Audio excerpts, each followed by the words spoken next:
I've lost train of thought, as usual. Tony and I carrying on with the world tour. I'm trying to find my live stream. Oh, here it is. Testing the sound. 1, 2, 3, 4, 5, 6, 7, 8, 9, 10. 5, 2, 1. Testing the sound. 1, 2, 3, 4, 5, 6, 7, 8, 9, 10. 5, 2, 1. Your sound's brilliant. I'll turn that off. That's got me, that has. Right, I have to fill in the information on the YouTube channel before I start, so I think I've forgotten where the hell we're flying from. my engine just exploded. Did it? Heard a big bang. It's not starting me.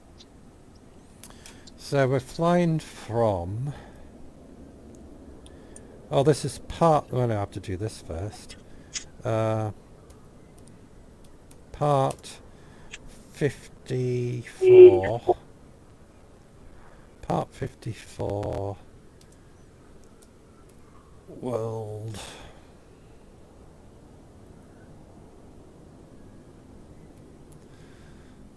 Tour. World Tour, and we're flying from Victor Yankee Delta Whiskey to... Oh dear. I should have done this before I started the live stream. You should have done Victor Golf Echo Golf. Pardon? Victor Golf Echo Golf. Victor Golf Echo Golf. So we're nearly at India. Nearly. I'll fill the rest in later.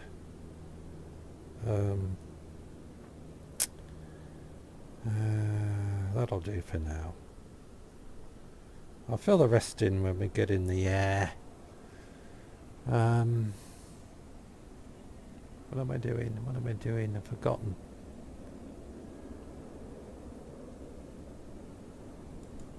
That's it. I've done 2 flights today. I did a flight from Barrow Airport in South Cumbria around the Lake District. I landed at Carlisle. Then I did a flight from Glasgow Airport to Heathrow.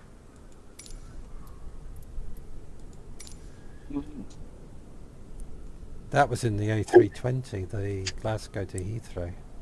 Bit of a dodgy landing though. I'm just waiting for Tony to come in. I've just loaded me flight Alright. via the Navi map.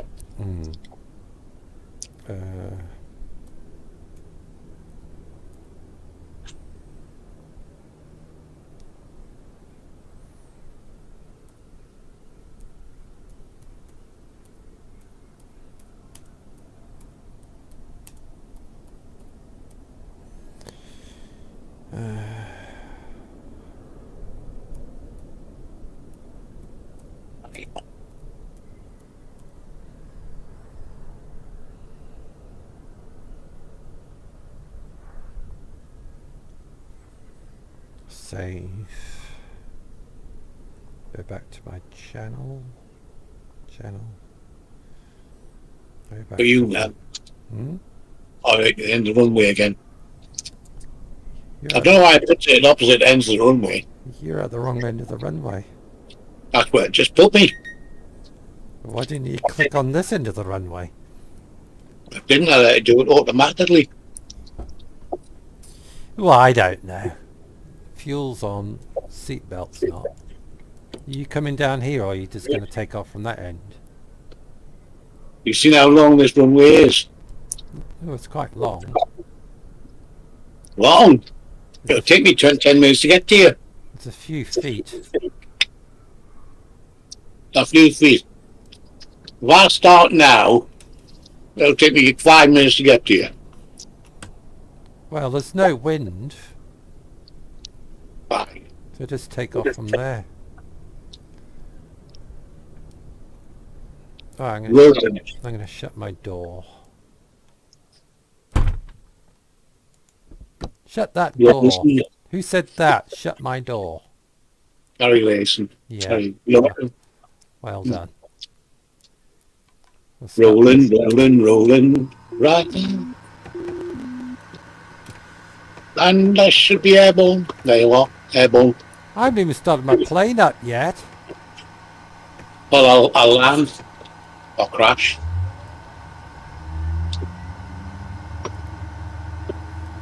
You just take off and I haven't even started my engine.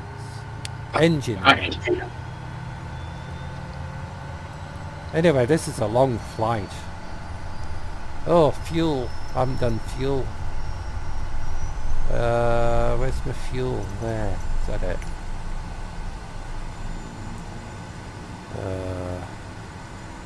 I'm just going to put 100% fuel in. There you go. I've got a real heavy plane now. I've got the tanks filled to the brim.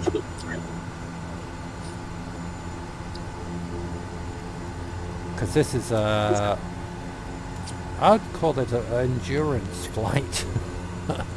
It's going to take hours. 3 hours 70, 3 hours 30. So you had to fly down the runway to get here faster. It's a big runway. It is.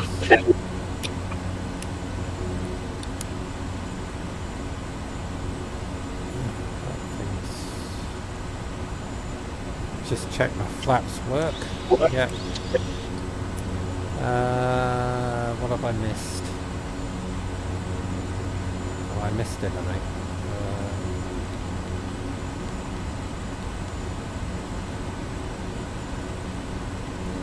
Well, I just thought I'd better set me time back to 11 o'clock.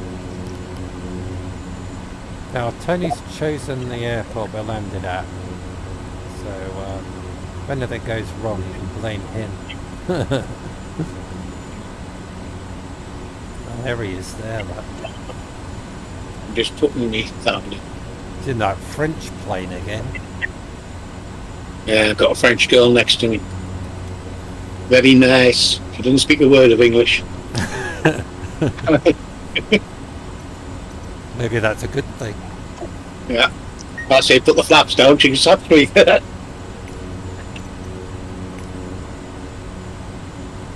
She says, I'm not touching your flaps.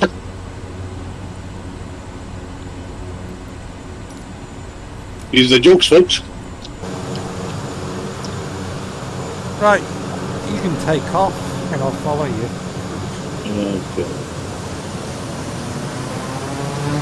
We're facing the wrong direction anyway. Yeah, we're tracking the other direction.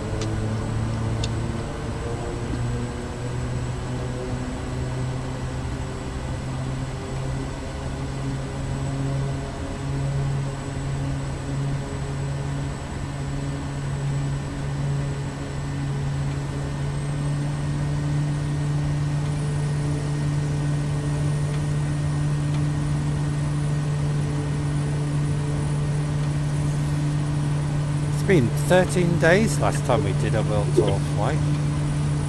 It's in how long this runway is, but I took off in quarter of the what do you call it? Ridiculous.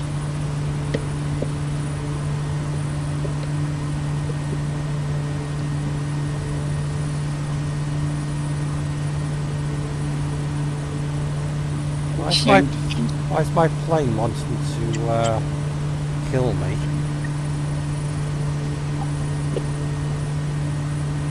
Something wrong with my trim.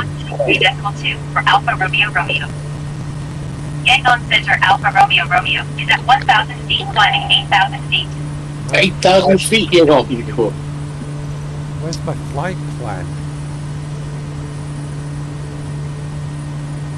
Come on, map, come on. I've got no flight plan. No.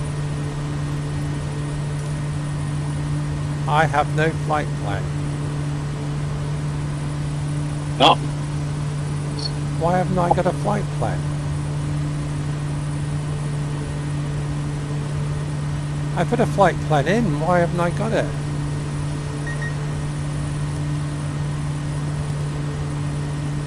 Oh, And yeah. head for 335. 335. Yeah. And the altitude, I'll tell you the altitude you're going to be. 335. Yeah. 334, 335. We'll need 8,000 feet. At least. Altitude. Oh dear. My Logitech's just crashed. Really. Yeah, Always happens on a live stream. it does. Everything was working all right before when I did the other two flights.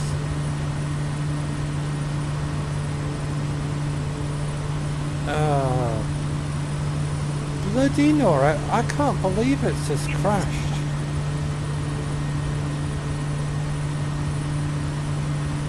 Oh, it's come back on again. Altitude.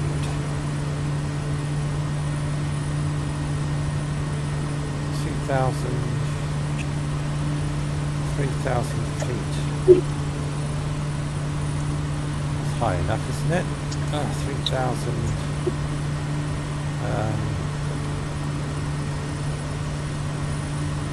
They're rating 8,000 feet. Reno 19062 heavy, leaving my airspace frequency change So approved. they're going across them mountains. Doway Tower, Reno 19062 heavy frequency change. Yeah, things are going wrong already and Doway I've just approach taken Reno off. 19062 heavy is type 5 miles northwest of Doway, 2,500 feet. Request clearance to transition Charlie airspace. Reno 19062 heavy Doway approach. So your heading is 335. 336. Squawk 2544 336. Reno 19062 heavy. Yeah. 336, Reno 19062 heavy radar contact, 6 miles northwest of Doway, 2,900 feet. Cleared through the Charlie airspace. Cleared through the Charlie airspace, Reno 19062 heavy. Struth, mate. Things always go wrong when we do our live stream.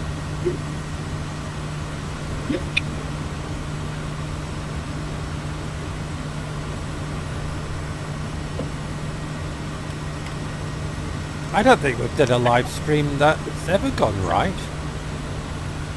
Nope. Anyway, here we are. We're in northern Indonesia and we're flying, well, we have to fly up to India. I've got a full tank of fuel, so we need to fly up. Where's the airport we're landing at? Can you remember? Victor Golf, Echo Golf. No, the name of it. Oh man.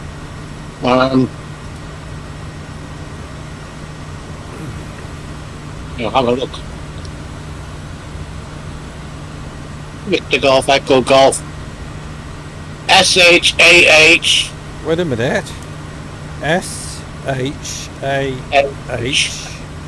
Space. Yeah. Alpha Mike. Alpha November. Alpha Tango. Alpha Mike. Then Alpha November. November, yeah. Alpha Tango. Alpha Tango, yeah. International.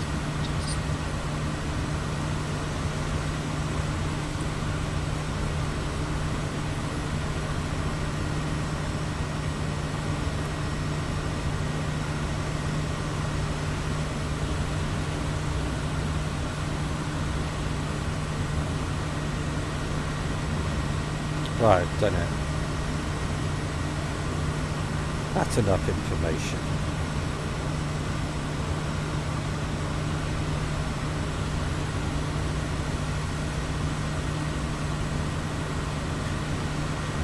Right, there you go.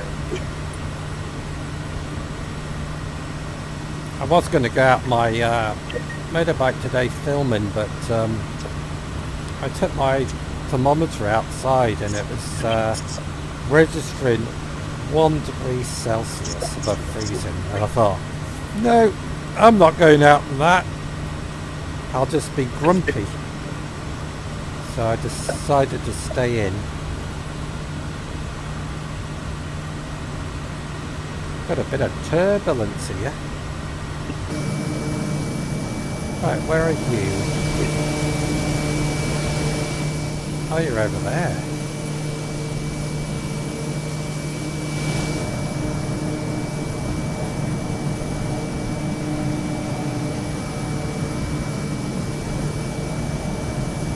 I'm flying, well, to the left of me on the coast there is Nabul. Nabul. Nabul. Nabul. Yeah, Nabule. Oh, over there. Oh, to our left. Yeah.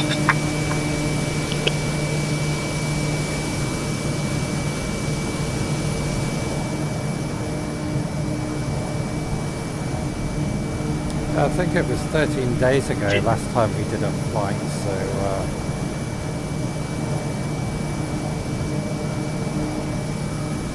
Pardon me. nice countryside. Very Aye. pretty.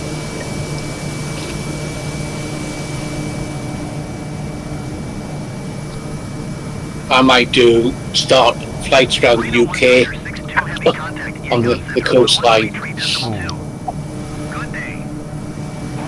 as our boats north, south, 123.2 for Reno 19er. and central UK. Yangon Center, Reno Oh, see, 1962 Heavy, Tony's 3,000 been feet. spending money on Flight Simulator. Reno 1962 Heavy Yangon Center altimeter 29.84 Wow. continue as planned. What have you bought?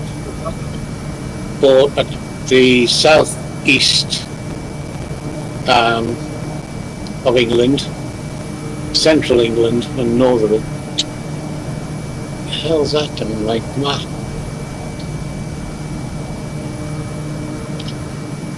To my right on this map, I've got a Strixon aircraft, but it's actually in the map.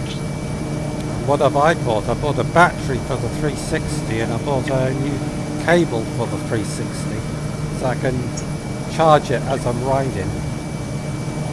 I still haven't got the hang of it. I'm still messing it up. Yeah, I think that's a cock up on the maps, that is. What is? I've just flown over an aircraft with trails, but when I zoom in, it's a 747 on shadow on the ground. Oh yeah, that's what I was talking about last time. I said there's markings on the ground of aircraft or a aircraft. I don't know why they're there. Has anybody else seen these things? You have a marking on the ground of a plane. It's usually a circle with a plane in it. I don't know what they're for.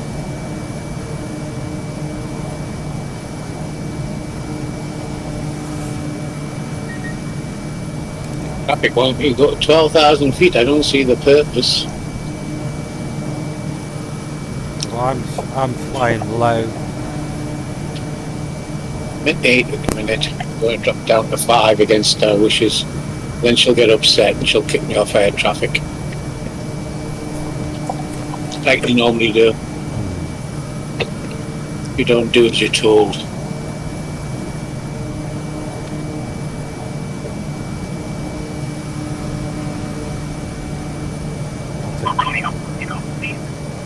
pulled back my airspeed a little bit. I was nearly going into the red.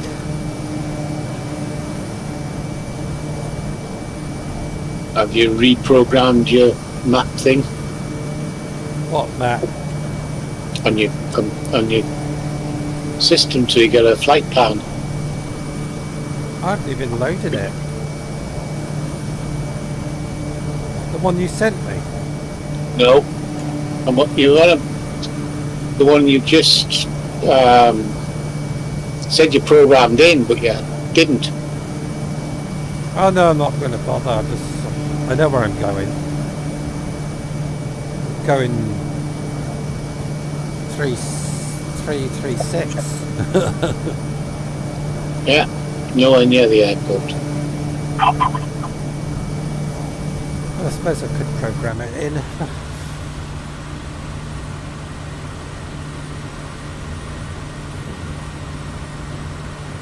Get used to it. Oh dear.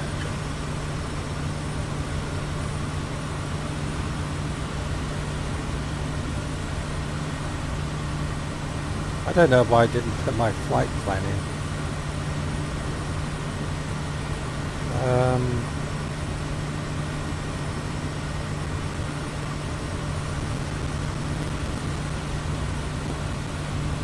Do I have to put where I took off from?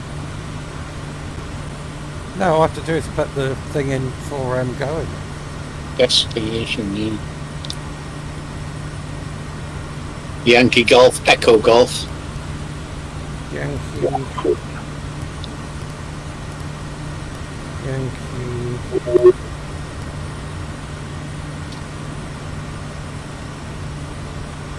Golf.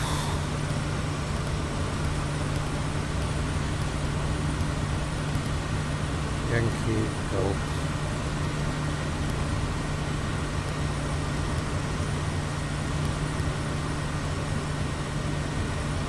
Echo.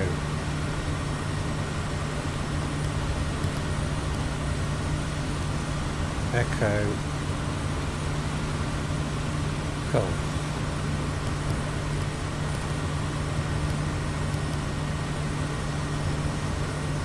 So I put Yankee Golf, Echo Golf in. Now I forgot what to do. Let's enter the... Press enter. I think so on that one. Enter on the bottom right. It said it doesn't exist. What doesn't exist? I put Yankee Golf, Echo Golf in, and I pressed enter, and it says it does not exist.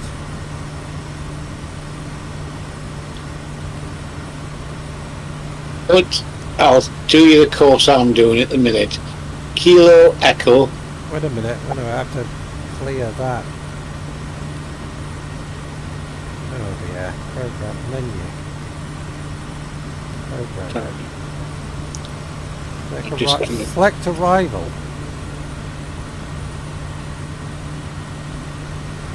Just want to see if it's in mine. I need to see where I'm flying. Right. If you press the enter on your... Select arrival. So I've select arrival, and now I have to put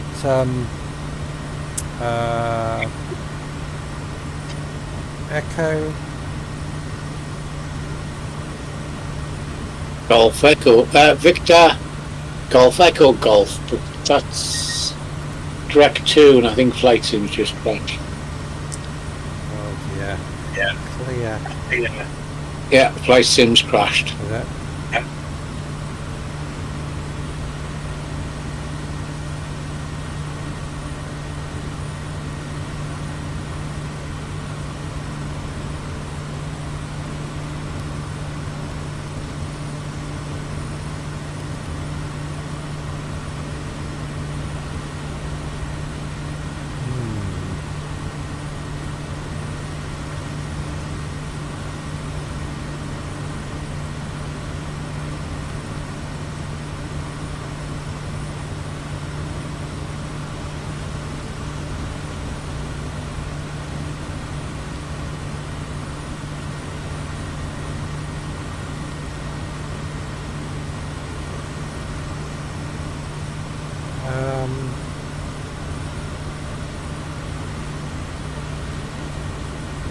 if you're just coming in the maps, that strange D with a line through gives you a direct 2.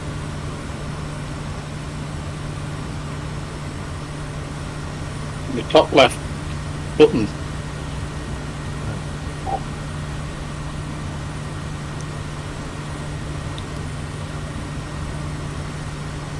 Well, I put Yankee Golf, Echo Golf in.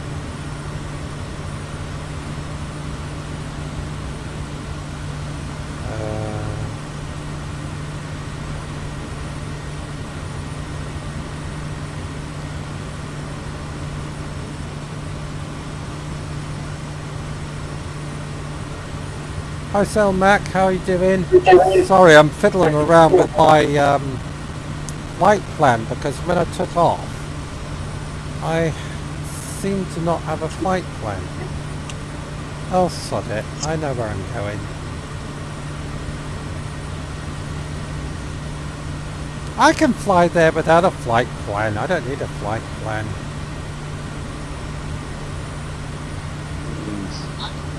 Let's have a look at the big map.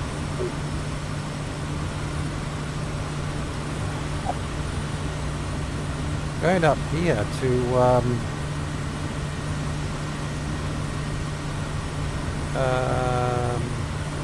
Victor. Supposed to be going up here somewhere. Is that it there? Victor Golf. I'm flying to Victor Golf Echo Golf. So where's Victor Golf Echo Golf?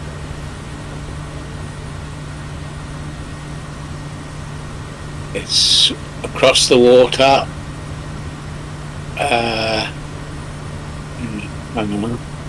Looking at you, I'm just trying to match up what you're seeing. It's higher than where you are. Keep going up. Somewhere about there where you're looking. Down a bit on the bottom edge. Go down a bit.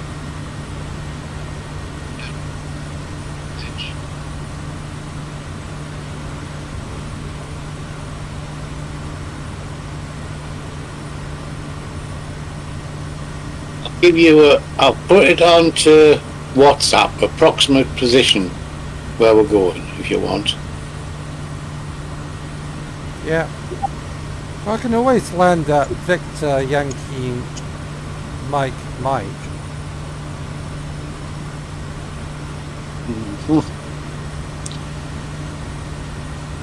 How far are we away from there?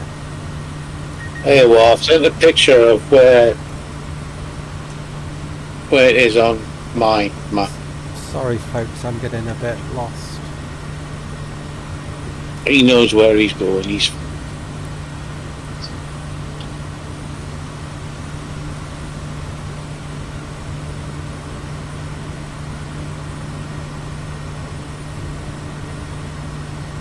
Oh, there.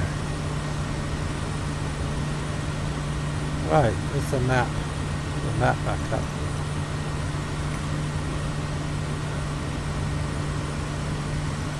Why is my map not working? Oh, no.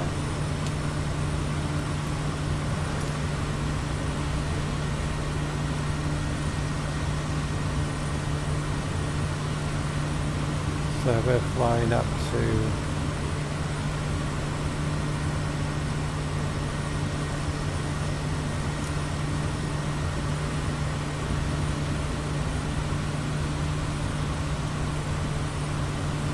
Victor Golf Echo Golf.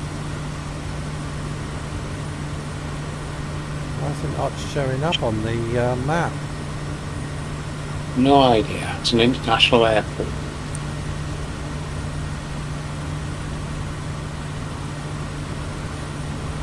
Maybe it doesn't show it because you're not close enough. It's 600 miles away. Maybe. There's the estuary there. There's that river. And you got that stream going up there. And you got that bit Then you got that.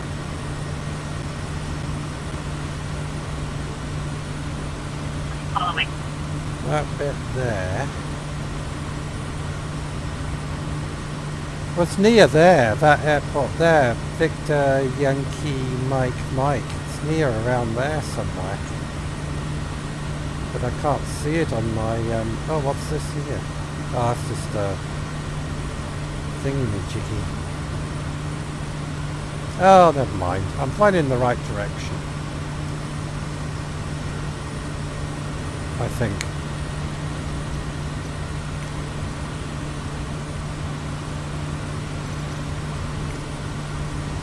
I'm going to see if I can program it in because I've just come back in, so I've got to reprogram mine to see if I can get it.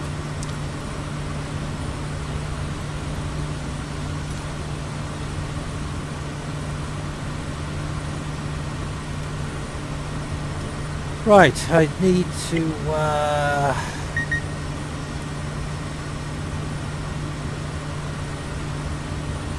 if I get lost, it doesn't matter.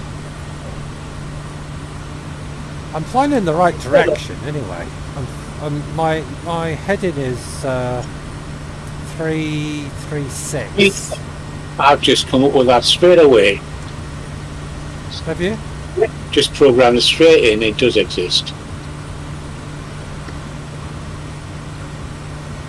Well, I don't know.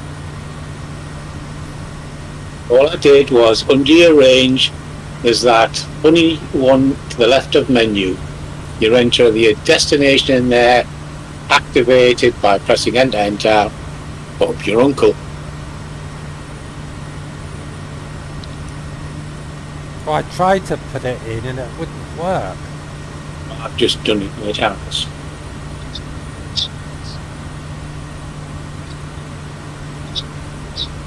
$553 miles. Direct to. So how do I clear that information? With a clear button at the bottom, I would say. CLR.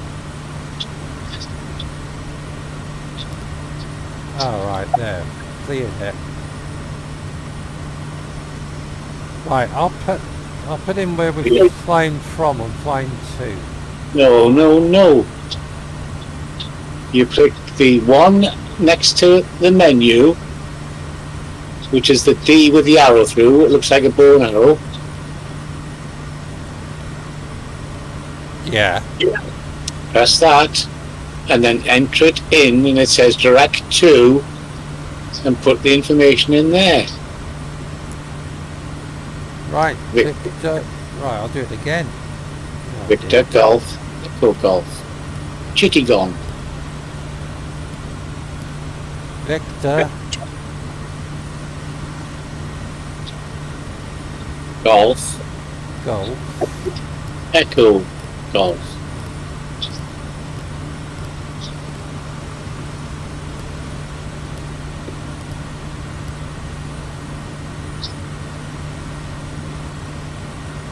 Echo.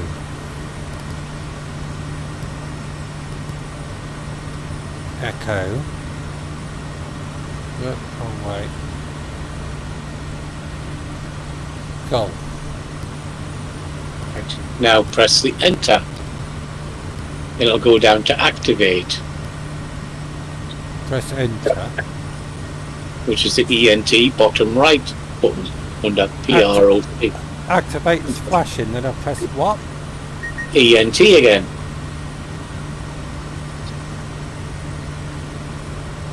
Job done. Yeah, I've done it. There you go.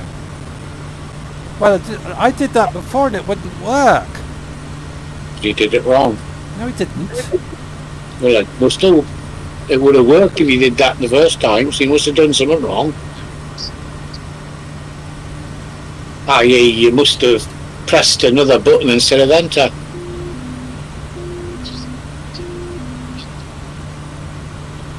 Now, why is it not turning to the flight plan? Because at the minute you're not on nav. Oh, nav. Oh, there you go. Now it's turning.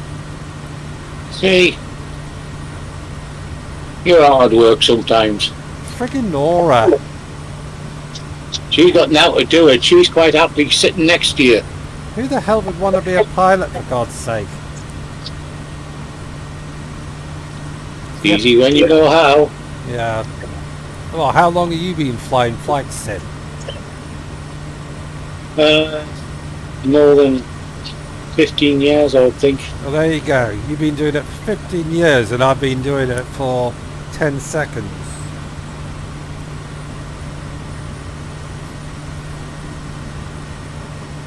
But I pass on my knowledge and you kind of don't sink in.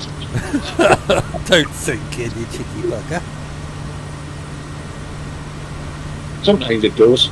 Yeah. Anyway, got a bit of sea to fly over. A little bit of sea. It's not that.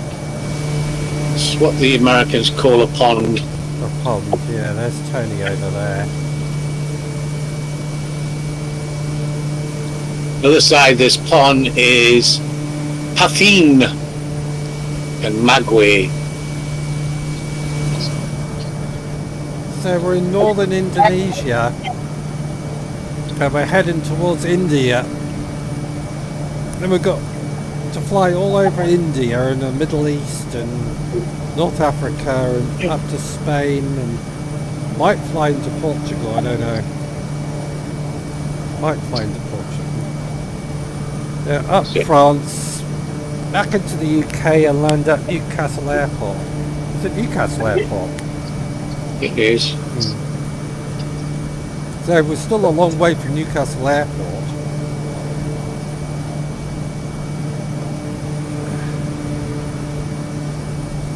Well, you'll know where we are. You can look on Google Maps and you can see where we are.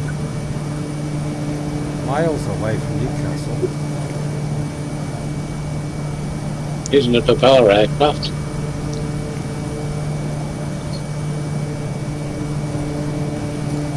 Now, what have I just done? No idea what it does. I'm trying to move my map.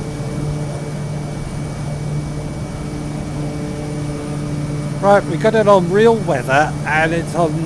It's not on real time because we had to put the time back because we would have been flying in the dark. We didn't want to fly in the dark. Don't forget to leave a thumbs up, folks, because that helps with my algorithm. Put on weather off up in Scotland when I was looking around for things in Scotland. It was torrential rain out there. That's a bit of view. You can see some land. Oh, my eyes are all itchy. Probably. I've been outside burning rubbish. I've been outside burning paperwork because I don't put paperwork in the bin for obvious reasons.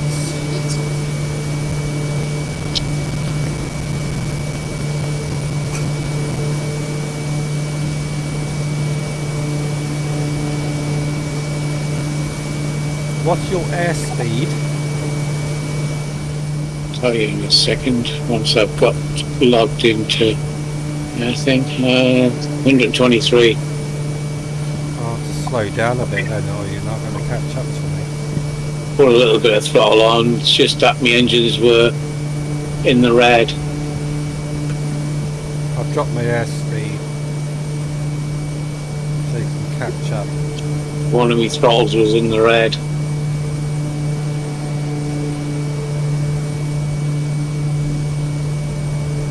Airspeed's coming down. 'Cause I don't want to fly miles in front of you.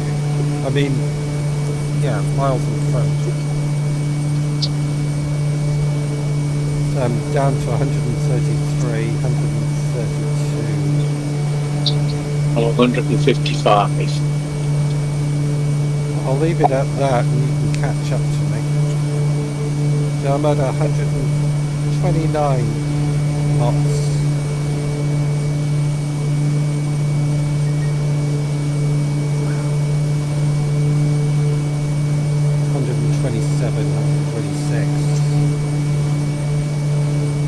Still dropping. I'll throttle up just a little bit. There you go, about 125 knots, so you should be able to catch up to me now. There's Tony in the distance.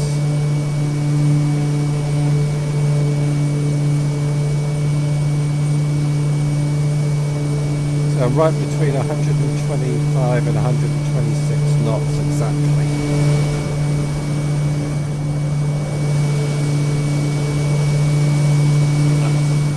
So we've got this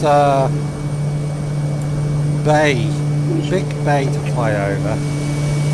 So what I'll do, I'll keep it there so I can see some land.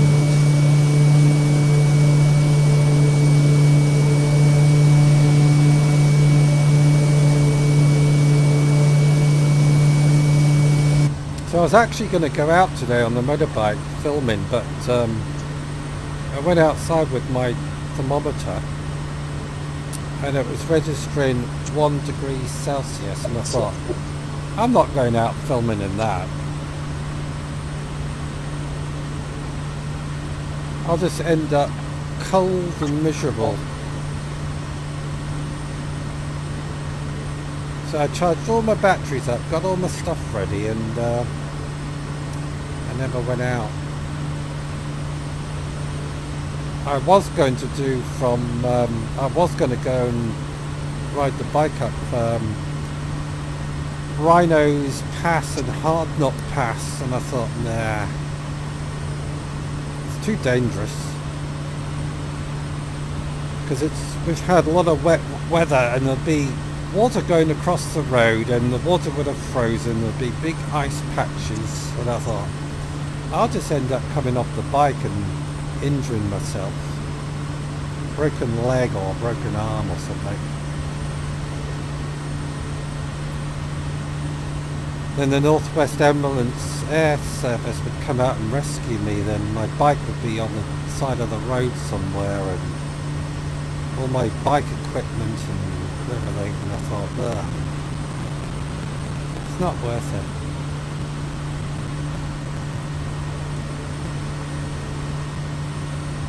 I've fallen off motorbikes before and it hurts.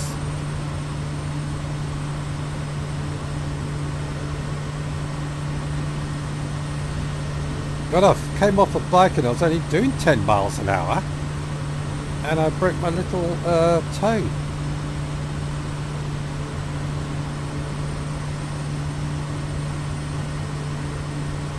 Of course I didn't have any bike boots on.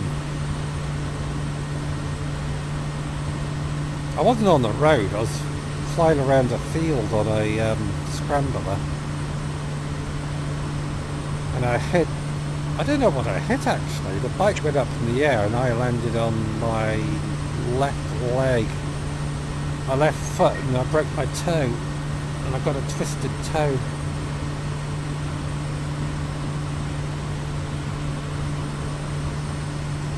Anyway, Tony's going to tell you what he's been up to. Oh yeah. What have I been up to? No good. Looking after mother. Went to see Avatar 3D. It was alright. Bought some more scenery for Flight Sim, And which I still got to do And you're going to go to Wales. next weekend. Yeah, he's going to Wales next week. Got to sort my charges out. Why are you going to Wales? See me lady friend down there and look for a ghost dog. Ghost dog. What's ghost dog?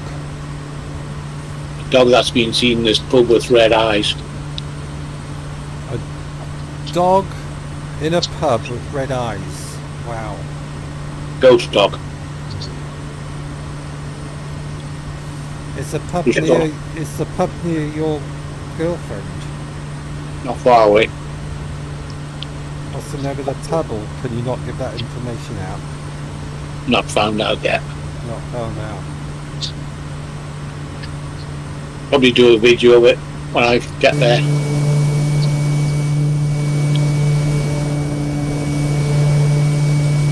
So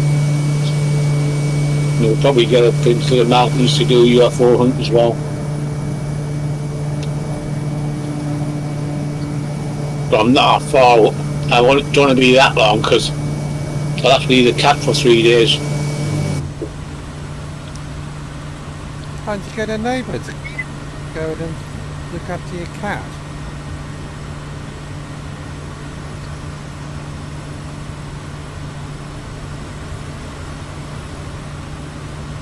Wouldn't trust him. And my son's lost his car, so he can't do it. Gonna rely on him to do it. Why can't he come down on the bus?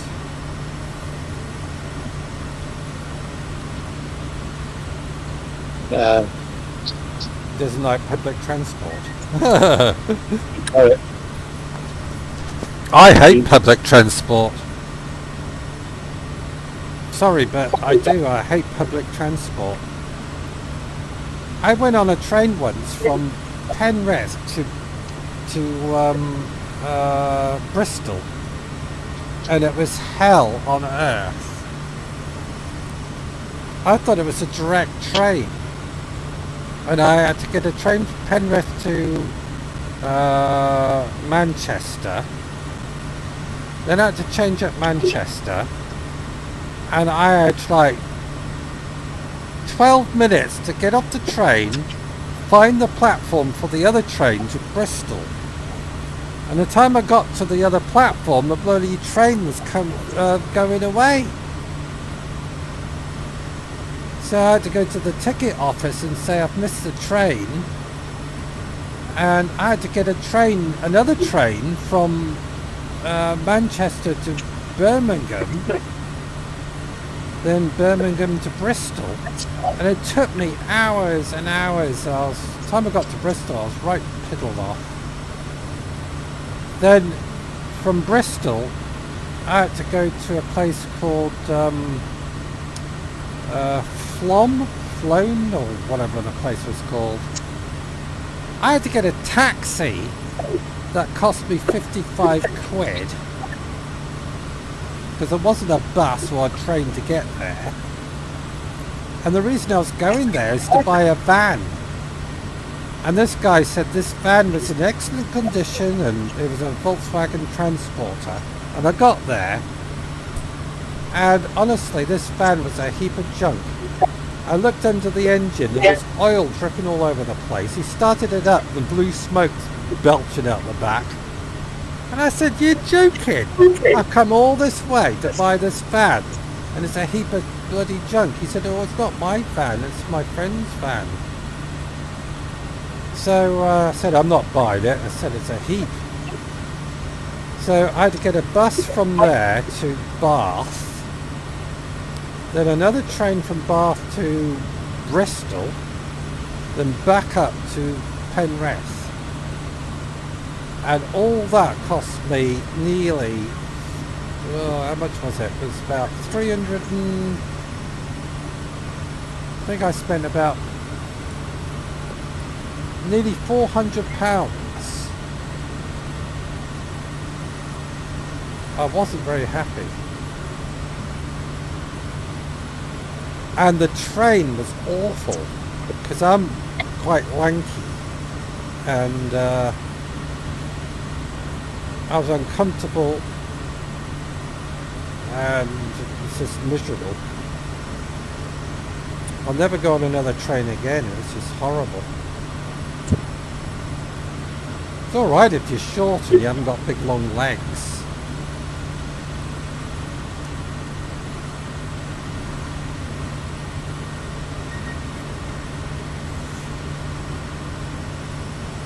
And our bus service around here is rubbish. We used to have a bus service here that used to do a bus service 5 days a week. They cut it down to 4 days a week, and now it's 3 days a week. So if you haven't got a car or any transport around here, you can only use the bus 3 days a week or get a taxi. And a taxi from my village to Penrith return costs, how much is it?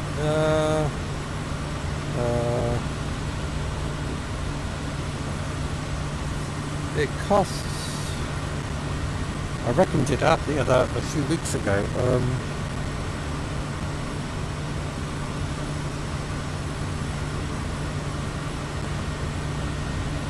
£32 return in a taxi,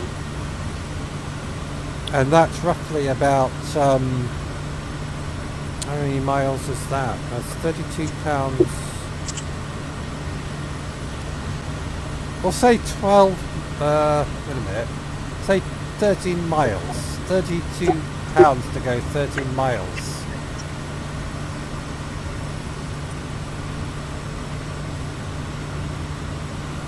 Taxis are so expensive.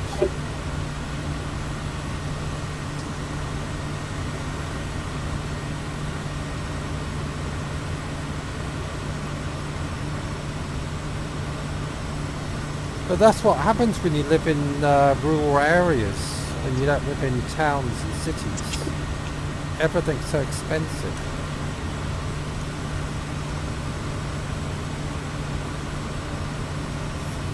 But I'd rather live in the middle of the countryside in a big town.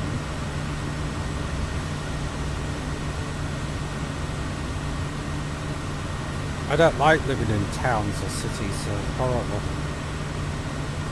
Sorry, anybody who lives in a city or a town, but I can't stand the busyness. It just freaks me out.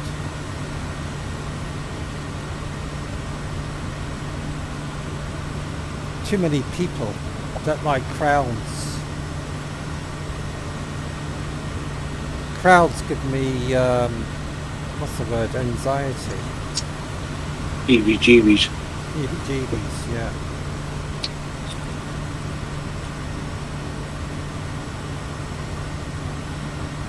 Don't like it. I'm a country bunkin. Give me a sheep any day. Yeah. Don't we go there? Yeah, not the rude way. Stop thinking. I know what you're thinking. Yeah.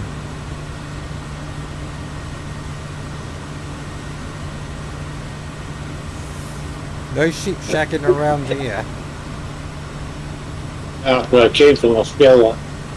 You what? That's where it started, I think. Sheep shagging in Australia? Yeah, that's where the name came from. No, sheep shagging started in Wales. Yeah. Yeah. Not enough women in Wales, so people went on the fells and the slate lines to shag sheep and goats. You get banned, you will.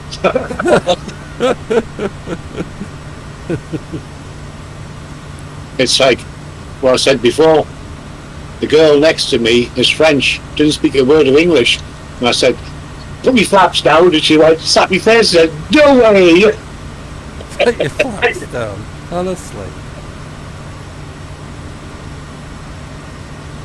I've just zoomed in on your plane. She's not English. If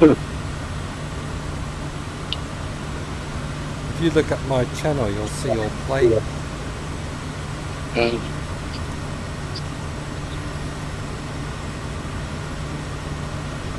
Yeah. Yeah. I'll show you a little trick. If you get your autopilot off, turn right to Why? I'm just going to show you a trick. I'm going to show you a trick. What? So you're looking at it's going to replan you. Go to Turn my autopilot off. Yeah, well, just turn to the right. It'll go off anyway. Turn to the right. Towards you. Yeah. Yeah, well, go that way. And then, when you're close to me, Put autopilot back on. no, I'll show you how to do this, because your flight plan, now you're off your flight plan. Okay? I'm off my flight plan, yeah. Okay, so what you're going to do is when you get close to me, turn left so you're behind me, which you're not too far off now. And once you're following me behind me, okay?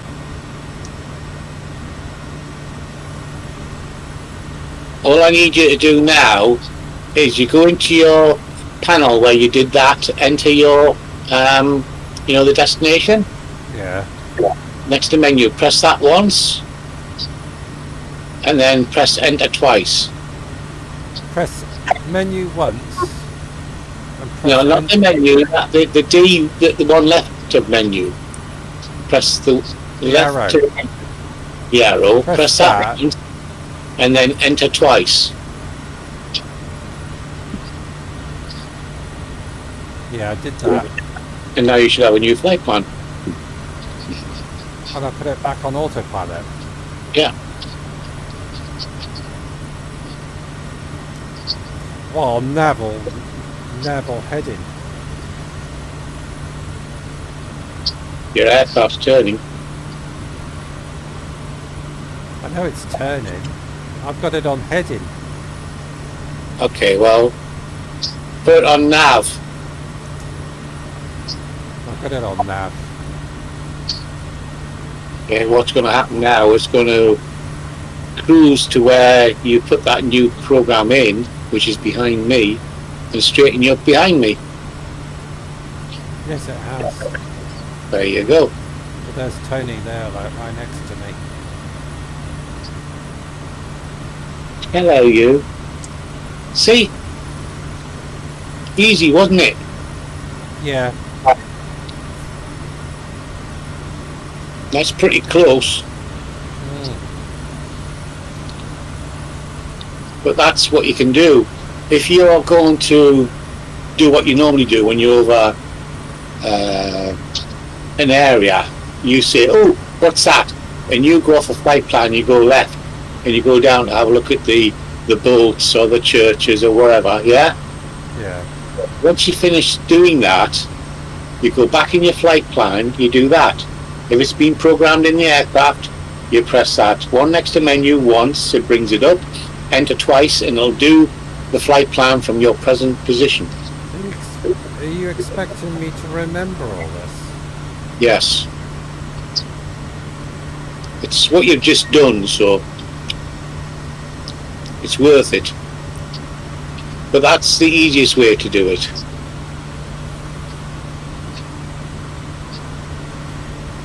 There you go, folks, you've learned something.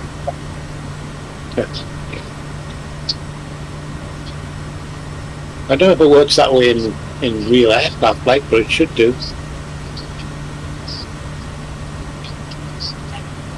There's lines in the sea to my left. Can you see them? No. Like squiggly lines. Well, I can see different shades in the sea. Yeah. They're all squiggly.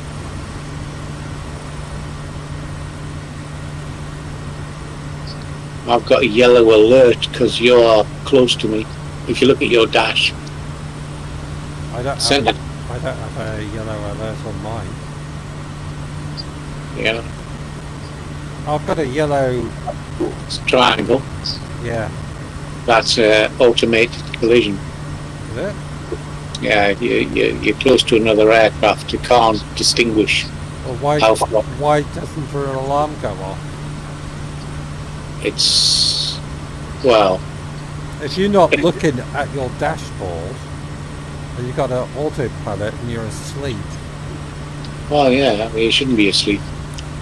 No, I've just got a generator fail. Why have I got a generator fail? Half the way.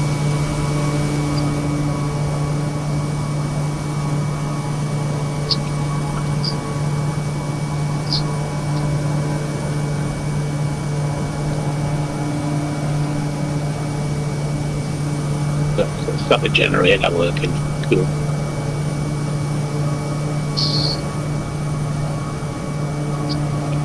Yeah, I can tip my head and look out the window and have a look at you, or you just duck behind me.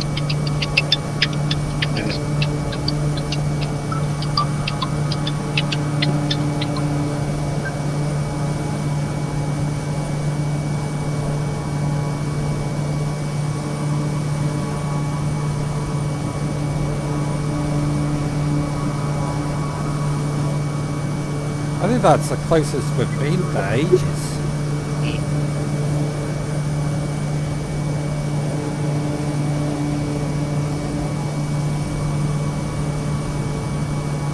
Usually Tony's like 60 or 70 miles away from me.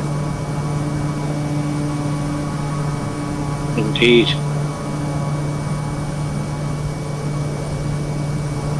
Right, I'll be back in a minute. I need to get another can of beer. A can of beer.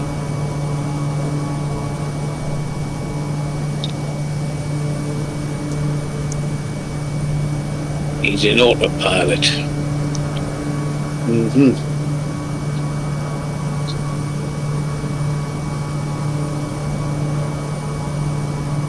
Pretty close. I've got no lights on. It's took me to.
I'm back. I had to change the gas bottle in my heater.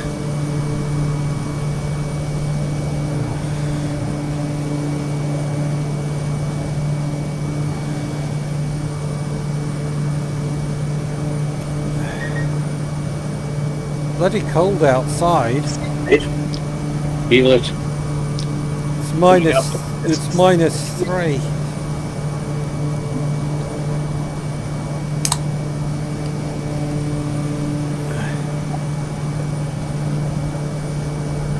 God, I can't wait till the spring. I hate this winter weather. This is one of the coldest winters we've had for years.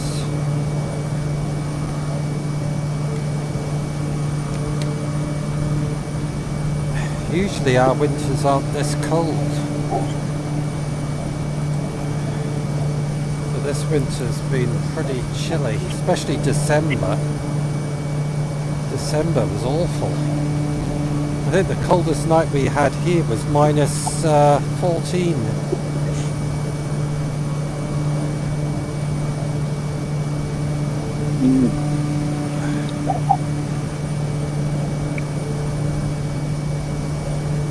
You try living in a house -14 without central heating on.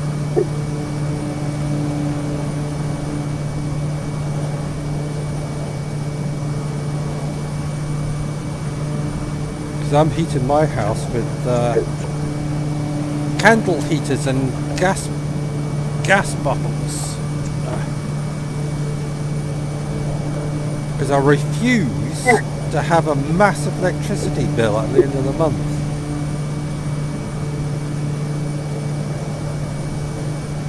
I agree. I was speaking to my next door neighbour, 2 doors down. He spent 175 quid in 2 weeks on electricity for his house. £175 for 2 weeks. Your mum spends that on cigarettes.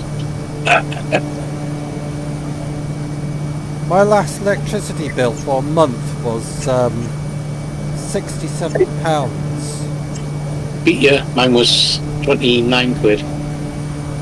I know. That's because you're in a community building. Yeah. I've got somebody living upstairs and somebody to the other side of this wall, so if they have their heaters on, it heats my room. Oh, did they fix your heating? Say again? Did they fix your heating? No, it's still on a timer. It's still knackered. Goes off at 6 o'clock in the morning, doesn't come on until about 9:30, which is stupid. Oh, we got... I can see land in front of us. Yeah. Coming in on the radar.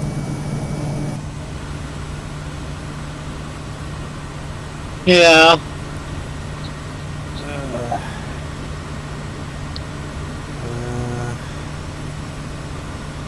We're actually heading towards Thongwa.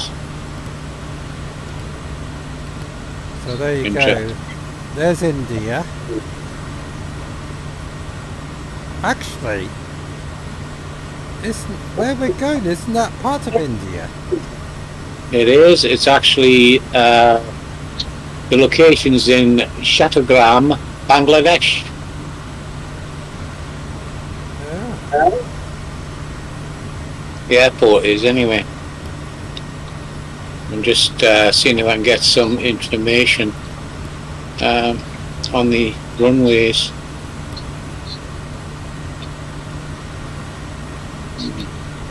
So that's where we are. We have to fly to there. Then we got to go across.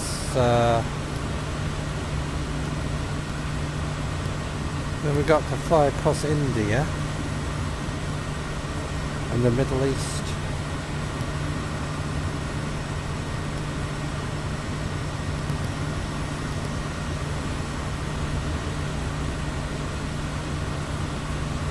So we're not far from land. Oh, I can see the land there, look. There's Tony. Up there. It's close. Close.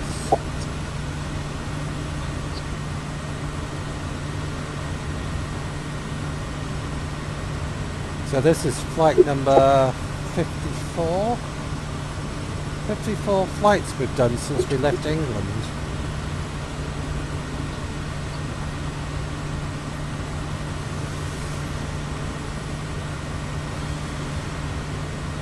Of course, we've been stopping off and enjoying ourselves on the way. Yeah, you can't fly around the world and not stop off and explore places. Like that lovely beach we went to. With all those naked girls on it. Yeah, they were so naked we couldn't see them.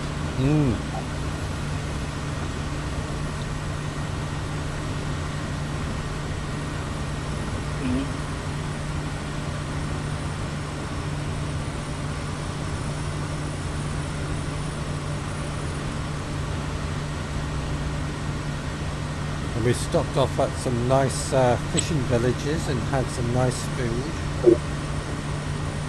in Thailand.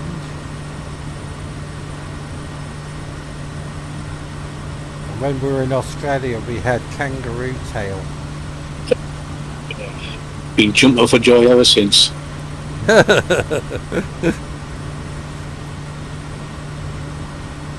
So when we get into India, I don't know what we're going to have to eat. I'm not having curry.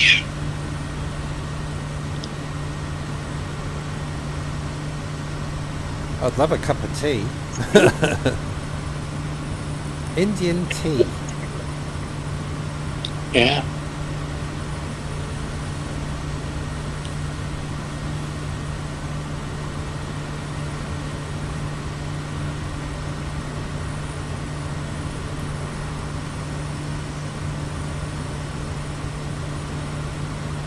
never know, we might come across a Indian tea plantation. There's not much wind at the minute. It's kind of wearing around from 355 to 002. So our logical, it's got to be a 05 runway we'll be landing on. 455 miles to go. Yeah. 3 hours. Yeah. Hang on a minute. Have I got enough fuel? I know, I filled my tank up full. So you should have. Um, You go for the engine, and then it's lean after that. And give distance.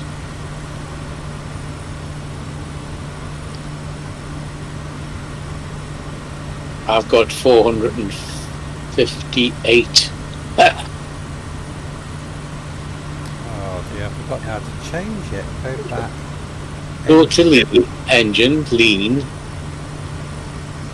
Oh, my, I've got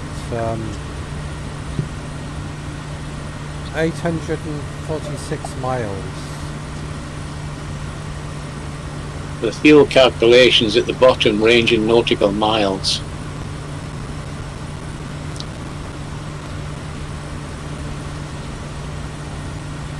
Mine's 482 in the present configuration, but I've slowed right down, so kind of gives us 3 hours 11. And if I put the fuel right up, then it goes down to 280 range.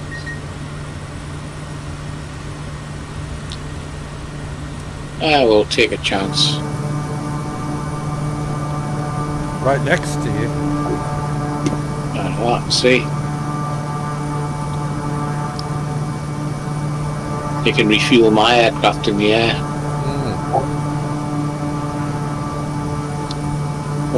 What's your speed? 148 knots. Okay. I'm going to drop my speed down to 140 as well. Gives me a little bit more chance. Gives me a 500 plus.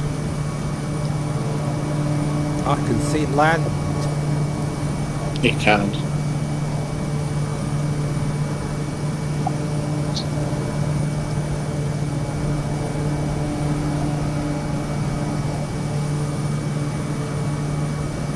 Looks very flat.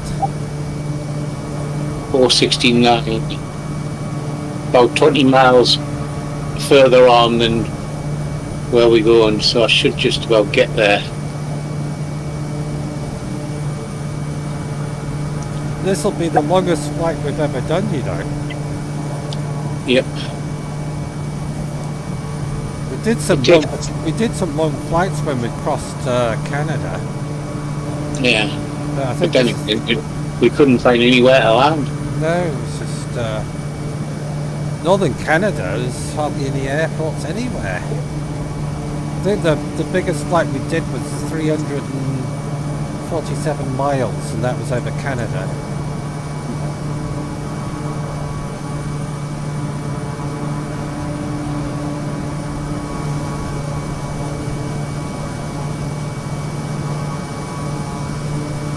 Yeah, so I'm rebuilding a 3D printer at the minute. Why do you have to rebuild it? It's about 6 years old and things wear out. So I've ordered a new printer head for it. Interesting. I've got to learn how to rewire it.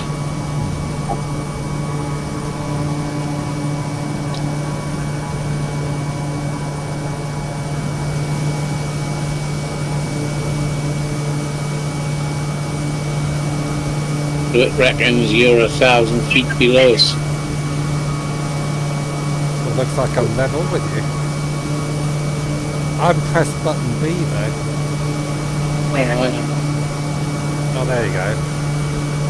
That's the 2,500 I'm going to. Just coming on to land. Land? Land's ahead. Oh, land's ahead. Oh, yeah. You're so close I can see your pilot.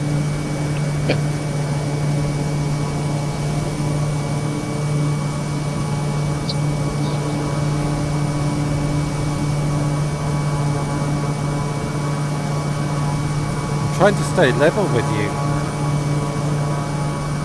You're on autopilot with the thing, you should do it automatically. No, I'm talking about airspeed. Yeah, I'm trying to even it out. We've got a little bit of a head speed. 147 is my speed.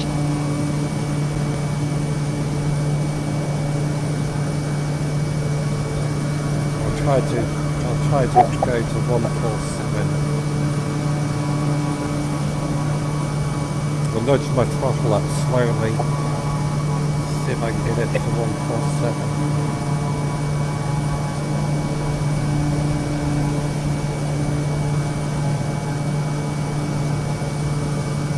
Quite difficult to fly next to somebody at the same speed. 145, 146, 147. There you go.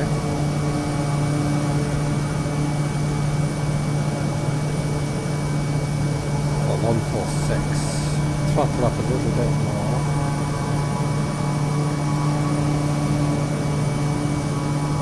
If I've got this running, I might give some more information.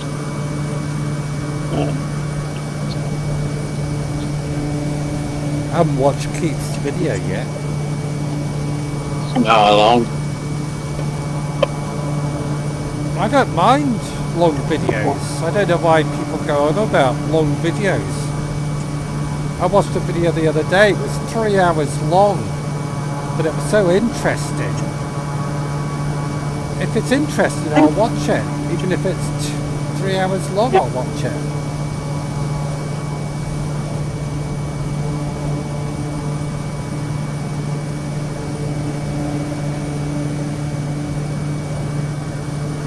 Used to be that guy on YouTube who did drone stuff. Yeah. He used to bang on about people's videos should be no more under 2 minutes. Drone videos. Yeah. I can't remember his name of his channel now. Then he just suddenly stopped posting videos. He just vanished without any reason. He just disappeared.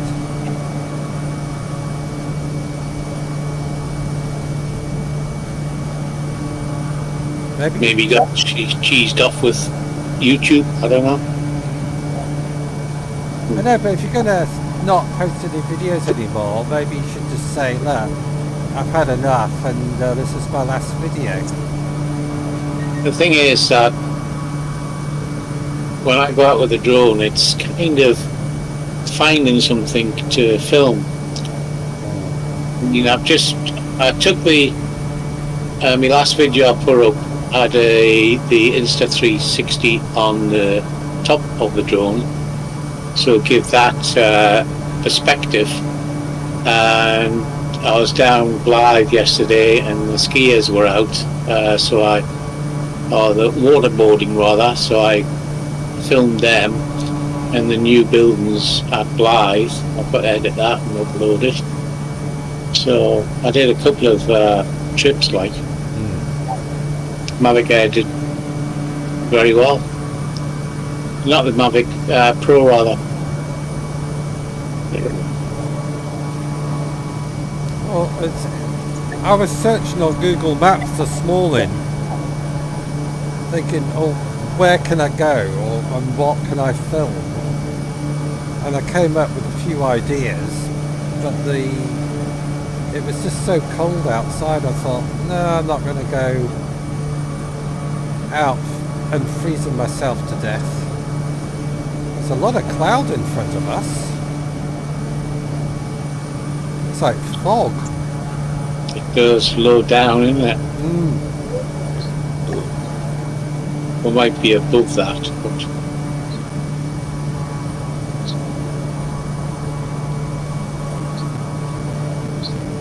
I haven't got any weather on mine. Let's see. I've got some ideas lined up for when the weather gets better, but it's not very nice going out in the cold filming. Like I did that Talking Ton video. It was really, really cold.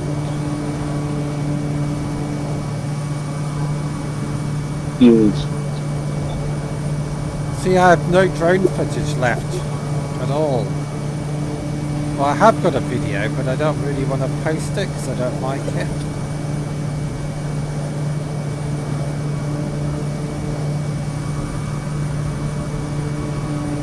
That's the windy river down there. Couldn't get in a straight line. No. You do a mile rowing before you get to the space that's 100 yards away, next to the bridge. Big river. It is, it's very wide. There's a bridge down there as well. Yeah, there is.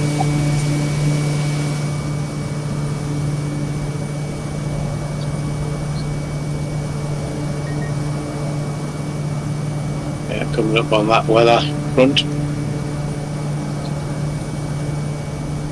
Getting closer. Yeah, I've got some good ideas of what I want to film when the weather gets better. But these are long trips, and it's going to take me a day to film one trip. And to do it in this cold weather would be like hell. So I need to wait till the weather warms up a bit.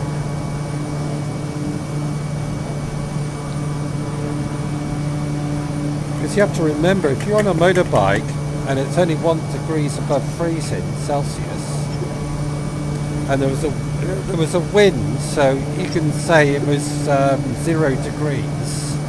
You get on your bike and you have to consider wind chill.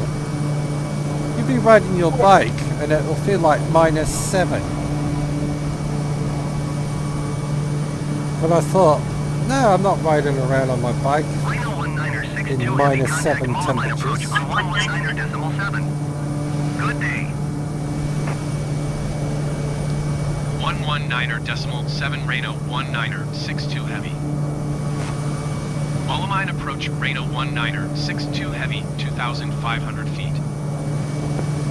Yeah, Reno 19.62 heavy Amanat approach altimeter 29.84 continue as planned. right. If I had like 3,000 views on a video, I would probably go out and suffer the cold. But when I'm only going to only get about 87 views to 130 views, I'm not going to go out and freeze my arse off for that. Yeah.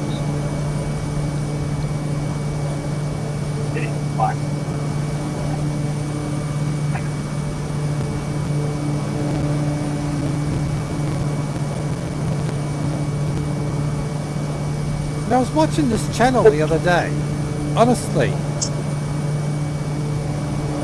this guy, I was watching this channel and I thought, he does culvert videos, like drains, unblocking drains and stuff in America. And he's got like 37,000 subscribers. And all he does, mostly what he does is culvert videos, unblocking like beaver dams and stuff. And I'm thinking, what the hell am I doing wrong? Maybe I should start up a channel and block in drains.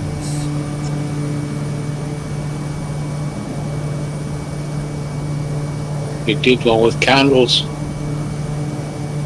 What? You did one with candles. Oh, the candle heater, yeah.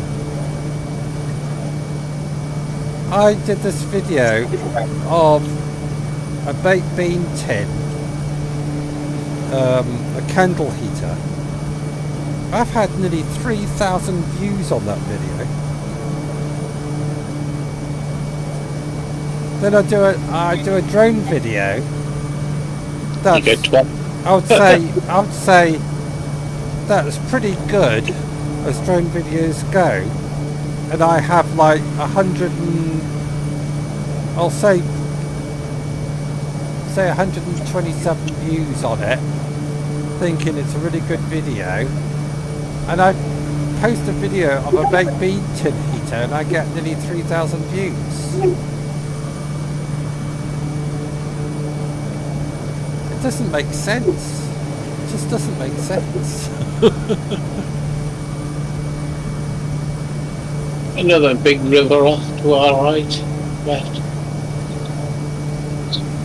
Yes, that is a big river. A lot of low cloud over there. Definitely fog or mist of some sort. Foggy mist. This is the Ango River. Ah, The what river? Ango. Ango. B-A-G-O.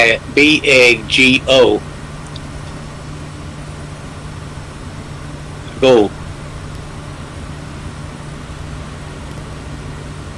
There's the river there.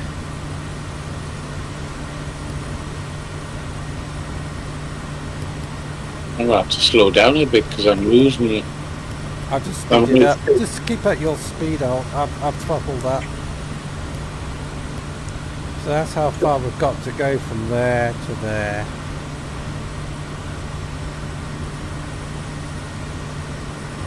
Got some big hills coming up in front of us as well. Yeah. What's this one? 411 miles. Dagon Biffit is that place on the left. Is it? That's what it's called. Dagon, D-A-G-O-N, and the last name's M-Y-O-T-H-I-T, South. Dragon Mayot, Othit. You know when you zoom in on your radar screen and you've got a round circle around it? Yeah. It's got 75. Right. What does that mean? It's a new update. It's if you zoomed in on the map, you're talking about the blue one. No, the white circle around. There's a blue one, outer blue one, and there's a middle white one. The inner blue one is the air control, ground air control for that airport. That's at VYYYYY. Oh, so the round circle is for the airports locally around you. Yeah. It's the one, if you're in that airspace, you need to talk to their tower. Oh, right. If you're above that... Because I've got a white circle, on the outside of that is a blue circle with different segments in it. If you look at my radar screen, you'll see what I'm talking about.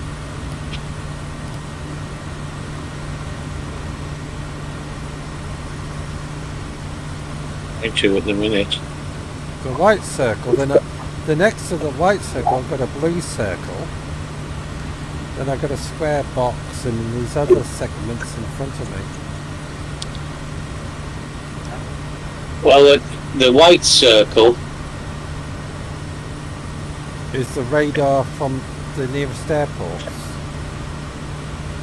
So you're in their No, airspace. you're in a position at the minute. You're, as far as I'm away, that circle there, it has a blue number at the top. No, it doesn't. Is there no blue number on there? Oh yes, it's got 5 mm or 5 nm. That is the circle around your aircraft. That's your limit to your fuels. And if I zoom out, if I zoom in, it gets smaller, and if I zoom out, it gets wider. The number gets bigger. It's on 10 now. Yeah, well, it's on 10. The maximum you zoomed out is the range of your aircraft. Oh, so, Anything in that circle you can reach. so from where I am now to that outer circle is 10 miles. Nautical miles. I'll be nautical miles. 10 mm nautical miles. So if I zoom out again,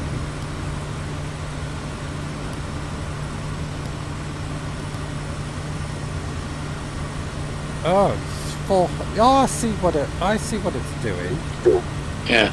So if I go over to there, it says 401 nautical miles. And if I go back to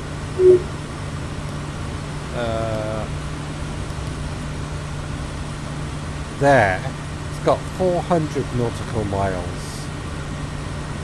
Oh, I see what it's for now.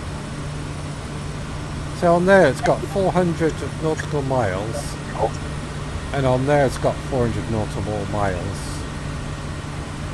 But if I zoom out,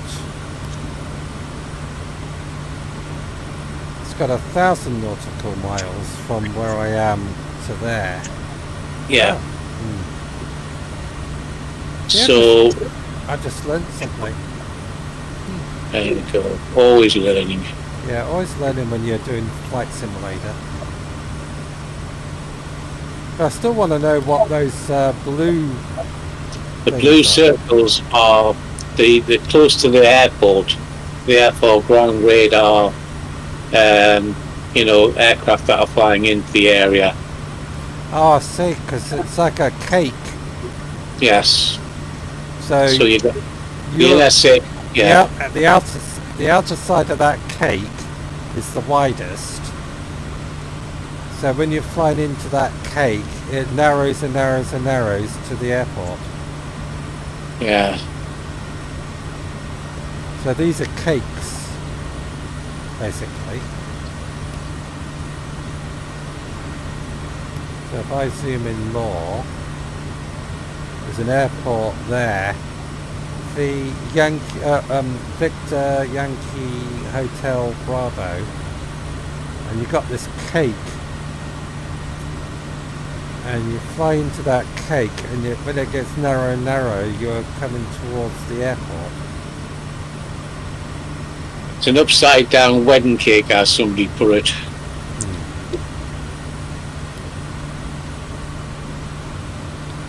But what are these other square boxes in the cake? You have these square boxes and stuff. There's one there, and one there. So what are all those bits? See what you're up to. Right. Let me zoom in, because you're zooming in.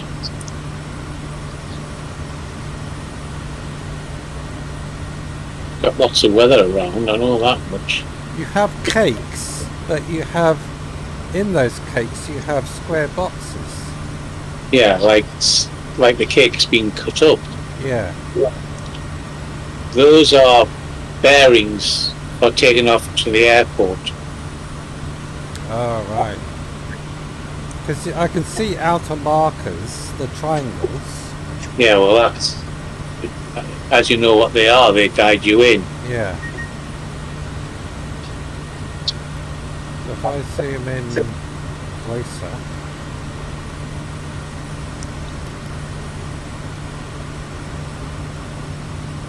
So the nearest airport to me is Victor Yankee Hotel Yankee. Bravo.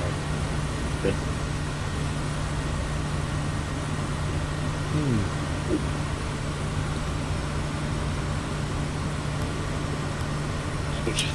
Navigation is quite interesting Yeah, it is. if you know how it works and what you're looking at.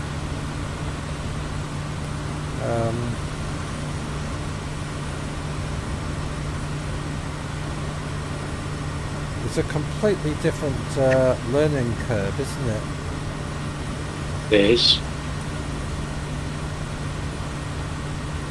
Anyway, enough There's your looking at the dashboard.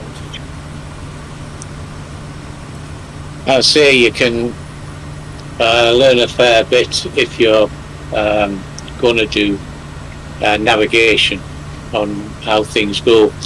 But one of the guys on here on the thing, he says, if you can imagine a wedding cake that's tiered, Yeah. turn it upside down. Now the bottom's at the top, yeah? Yeah. That is the biggest piece. Yeah. That is for aircraft at a higher altitude and has, different speeds. As you come down the tier, it gets smaller. Yeah. So you have local international traffic. Then it goes down smaller on the tier. Down and down and down, it gets closer and closer to the airport. So different levels of the airport gets into control till it gets down to the bottom tier, which is the blue circle. And that's where air traffic takes over. What if you're in a stack going around an airport? If you're in the stack, that's where the top, the third tier up on the cake. One tree Oh, right. 2 for Reno 19er, 62 So heavy. within the Yangon tier, Center, Reno 19er, it's 62 wider than the 1,500 airport. feet. So there they can send you out 20 miles away from the airport to bring you back in a stack. Yeah. And as you get closer to the inner stack, that is a second layer off the top. And once you got to the bottom layer, you're actually getting the position for landing. So that bottom cake tier is where everything is controlled by the air traffic control. They tell you which way to fly out on those triangles Yeah. to get you up to the next level. Once you're on that next level or a way out of that blue circle, you're somebody else's responsibility. So you follow? Yeah. It makes sense, but it's quite complex, and if you can explain it a little bit where somebody would understand, because the guy explained it as an upside down wedding cake, because each of the layers, as you start at the bottom, it's small area, and then it gets up to the next level and the next level till it's huge at the top. So aircraft coming in on the top layer are travelling through at 38,000 feet. Yeah. But if they want to get down, before they get to the centre of the top layer, they've got to drop down into the layer below, and that's 28,000 feet. Yeah. 5,000. And they gradually dig themselves down till they get to the airport. It's a bit like a funnel. Yeah, basically. It's a very wide funnel, but it's safety. It's a bit like if you do air traffic on here, for instance, the guys will ask you for a flight plan and then they can refuse it. Because I put a flight plan in from London to Newcastle, and the guys turned it down. And I says, why are you turning it down? He says, because your heights aren't right. He says, you put down 4,800 flight height. He says, you can't have that because that's a southbound traffic. I can give you 4,000 feet, that's the northbound traffic. So he had to put me in the right channel So I was going with the traffic rather than against the traffic. I see what you mean. It's very similar to motorways and cars. The signs on the motorways and the cars tell you how to join the motorway. And you know, in this country, we stay on the left-hand side, and the right-hand side goes northbound or wherever. We're separated, and it's the same in air traffic. We've got areas we can fly into. At the minute, we would not be allowed to do what we're doing now because we're outside the flying zone. You know, Yeah. we're not communicating with air traffic, and other people don't know we're here. But once if we were doing that, we would have to do transponders, and we would have to get the right heights in, and we have to do the right navigation, and it gets a lot more complicated. But this plane should have a transponder on it. It has got a transponder on. Where is it? I'll tell you. Pardon me. I don't even know where it is. Let's see what it is. If you go down the bottom of your left-hand screen, there's one called ident.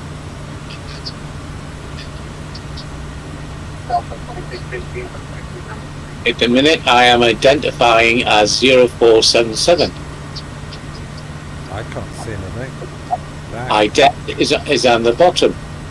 Left-hand screen. Ident. Yeah, push it. Yeah. It'll now say ident is Yes, it does. 0477. Is it- Now you're on the runway. You're on a radar somewhere. So, with me not having that switched on, then well, it would know where I was. Not really. So I've got it switched on now. There you go. It's interesting stuff if you like flying, but some people find it boring. You know, I don't find it boring, I find it quite interesting.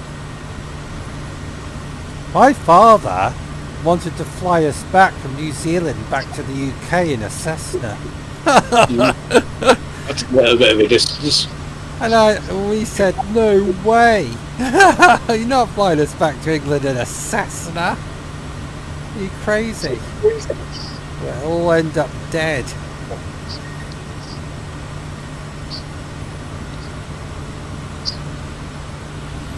Yeah, my traffic's just come on in the background. Well, there's somebody in front of us. Well, he's gone now. He was in an A320 with, I don't know if it was Chinese language or Japanese or Thai language, but he's disappeared.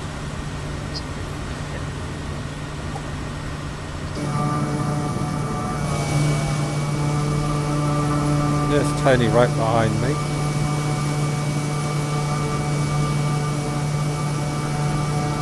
I'd have that air traffic on a bit too loud.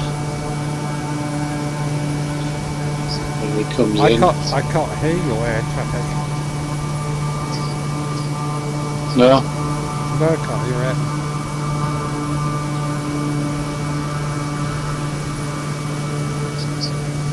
Got a bit of turbulence.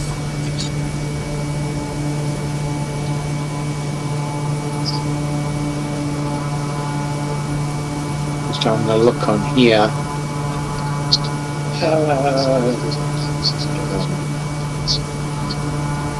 There isn't a great deal of turbulence. It's 4 knots, but it's varying, which is giving us the turbulence.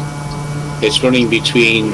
It's more. It's not like side winds or anything. It's more like air pockets.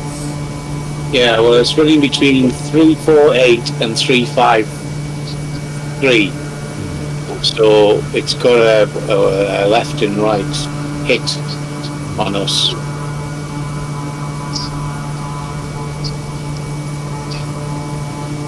You see me bouncing up and down like a trampoline. Yeah, we've got a motorway up to our left, so we've just gone over one actually.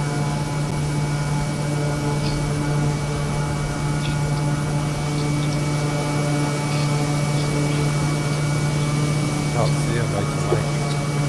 It's off to our right, if anywhere now. I can see a rope below me. Yeah.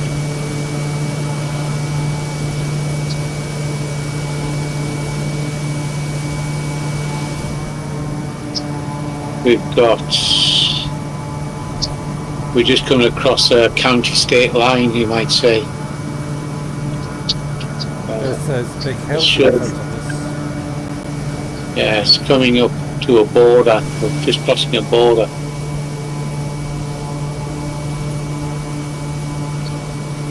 So we're officially crossing the border at the minute.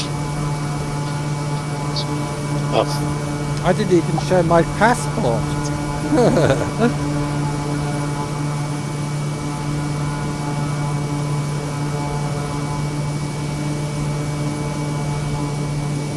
It's a good shot of you there.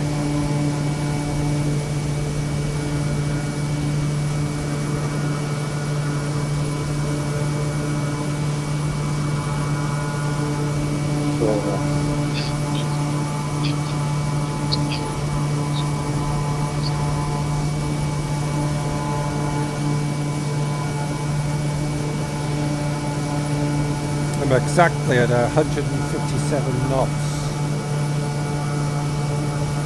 56.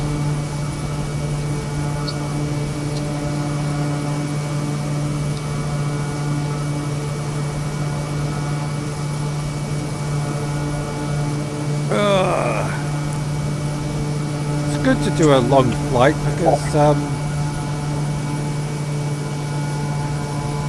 we get closer to the UK quicker.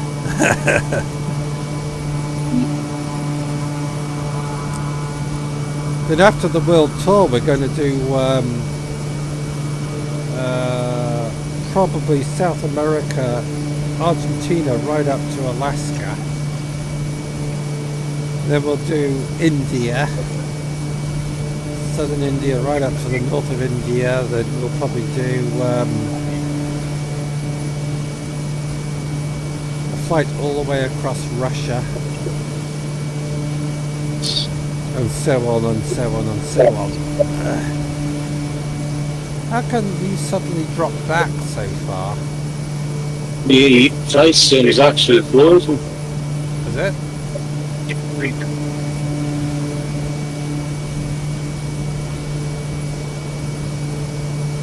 Yeah, you've dropped back miles and your flight altitude is stuck. Yeah. It's like you're frozen.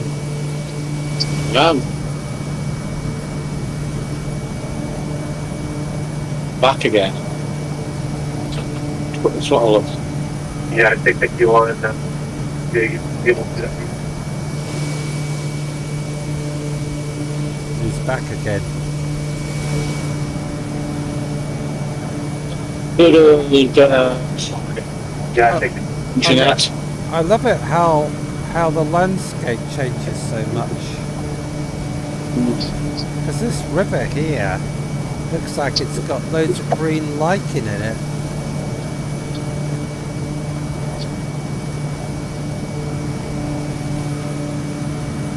It's like it's got green stuff growing on the side of it all the way up.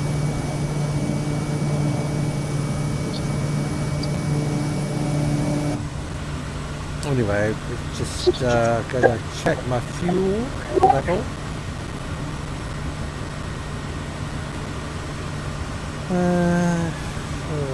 Back. Engine. So we've got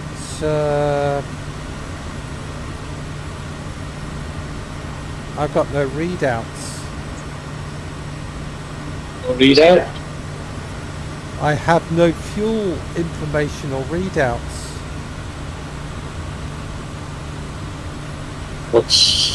Where are you looking? I press lean Yeah. and there's no information. Okay, let me just have a look to see.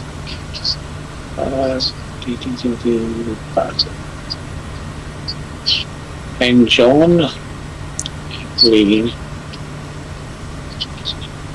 So what happened when you press lean? Got 661 maintain. I have now, it says range 696 miles. I've just put our flight plan into Sky 4. Those mountains ahead of us, the mountains that are ahead of us at the minute, Yeah. are 4,000 feet clearance. Are they? The 3,005 height. Well, I'm at 2,500. So we need to go up. Need to get to about 4,000 feet to be a good one. Well, we're not there yet. Got to do a steady climb. I'll just stick at 2,500 for now. I'll just come up slowly.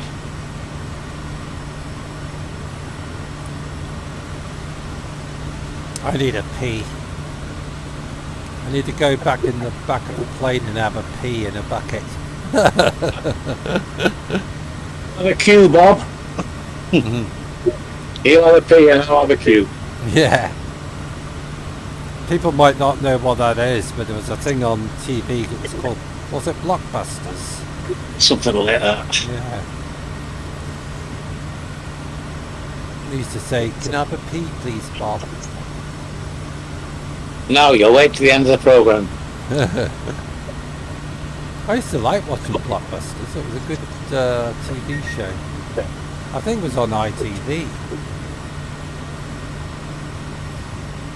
I can't remember. It could be ITV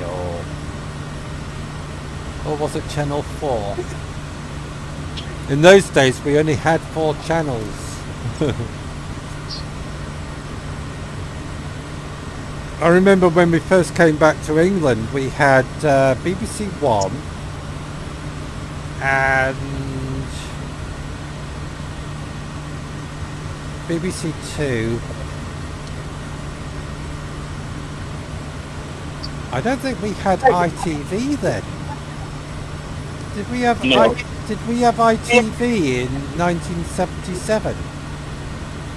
It was just starting. That was where Watch with Mother appeared on that. Yeah. So BBC. we had 2 channels, BBC One, BBC Two. Then ITV came in. Then Channel 4 came in the what's it, the 90s? Yeah, but BBC Two came up and all it showed was adverts in colour. That was the changing into colour TVs. Yeah.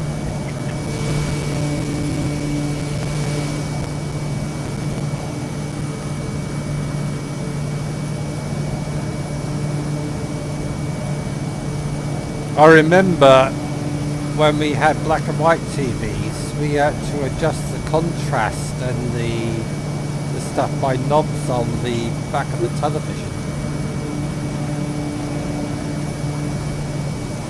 And our first colour TV was in New Zealand.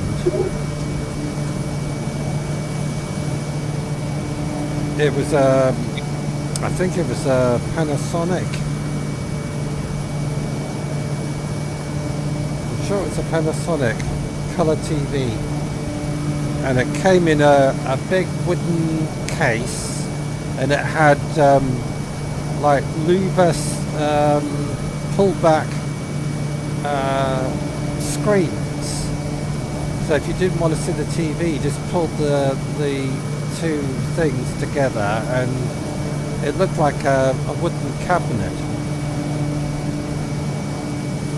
God, those were the days.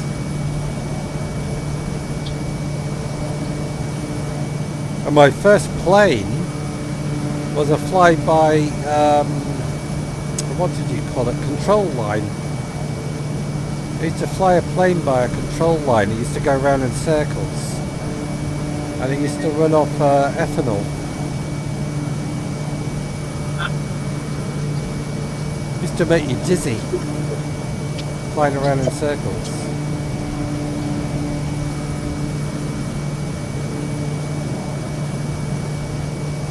And to start it, you had to flick the prop with your finger and get your finger out of the way quickly or chop your finger off.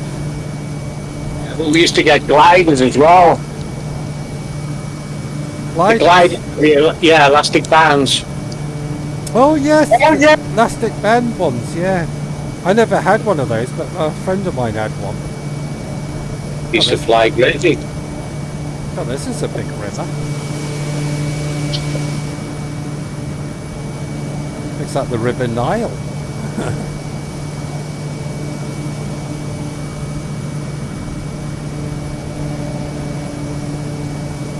I need to go for a pee. I'll be back in a minute. See, Irrawaddy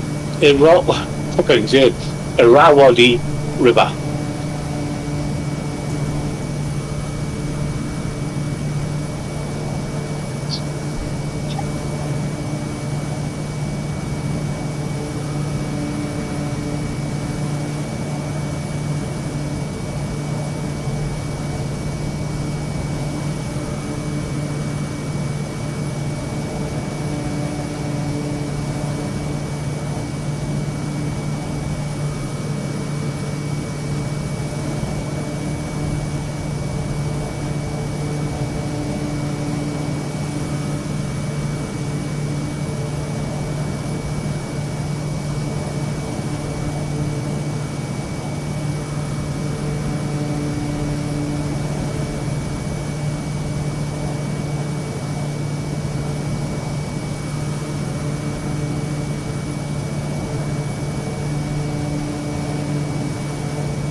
Right, I'm back.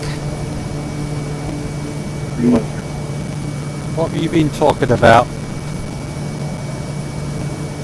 Just that we're flying across the Irrawaddy River. Ryagiri River.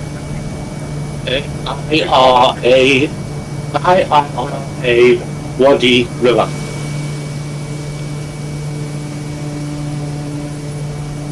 There's Tony behind me. And the village on the right is Monyo.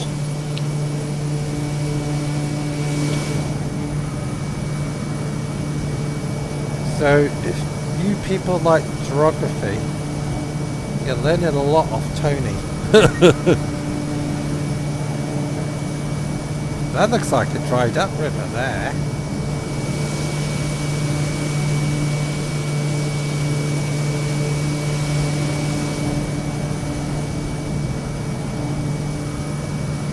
At the minute, our destination is the winds at 60 degrees at 6 knots, visibility 3 kilometers, clouds are few at 1800 feet, and this report ends at 0300 hours tomorrow.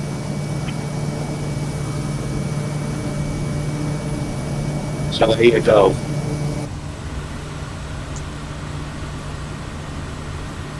So we've got 325 miles to go at 1 hour 57 minutes, and we've got to cross this mountain range or something in front of us.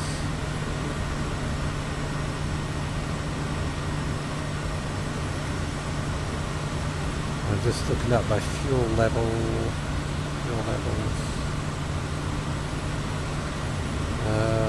Back. Engine.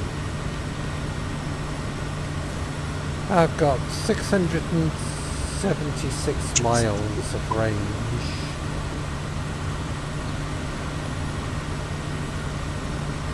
Tell you what, the weather's been brilliant. Look how clear the sky is. Absolutely, this is the best weather we've ever had on a flight. Never known it to be so clear. To be quite honest, we've been really lucky with the weather. I think the worst weather we had was when we were going from Scotland over to the Faroe Islands. That was really bad. That was really bad, that was. And going over Iceland into Canada, that was quite bad.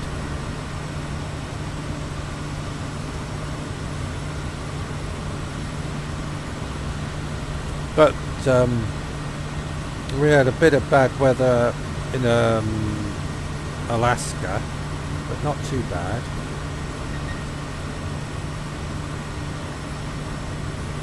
But look at this, clear blue skies, you know, you couldn't ask for more. This is on real weather, and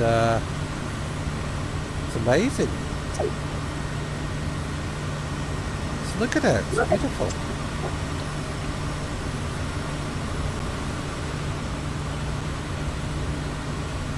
Beautiful weather.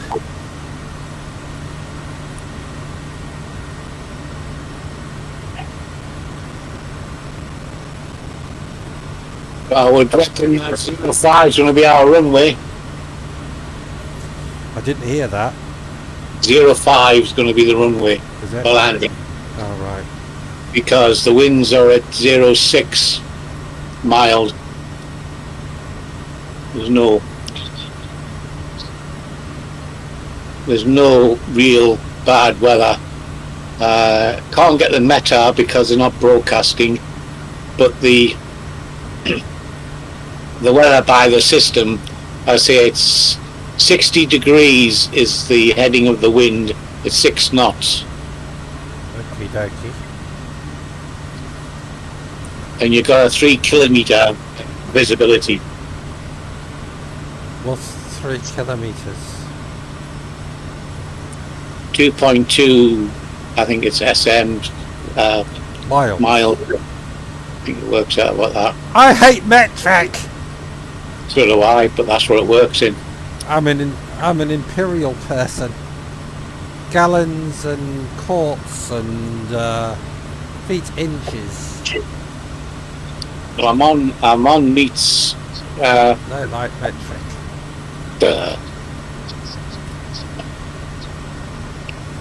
Pardon me. I like the American system. Feet, inches, quarts, inches, eighths of an inch, quarter of an inch. I hate metric. Never have liked metric. Bloody awful. Bloody Europeans brought metric in, didn't they?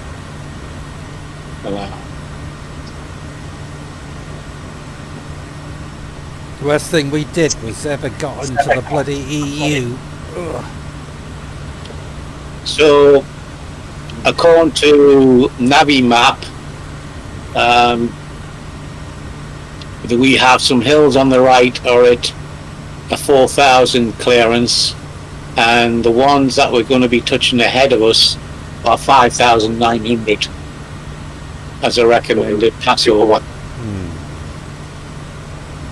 So we'll be hitting the edge of that. If we need to stop and refuel, there's a couple of airports en route. Well, I think I've got plenty of fuel. Just so I can have a look at my fuel levels. Well, I'm at 69%, and I started off with 100. So Yeah. I've got loads of fuel. Loads. Use 550 and I've got 502 left. And a 245. Do you have to land to refuel? Unless I reduce.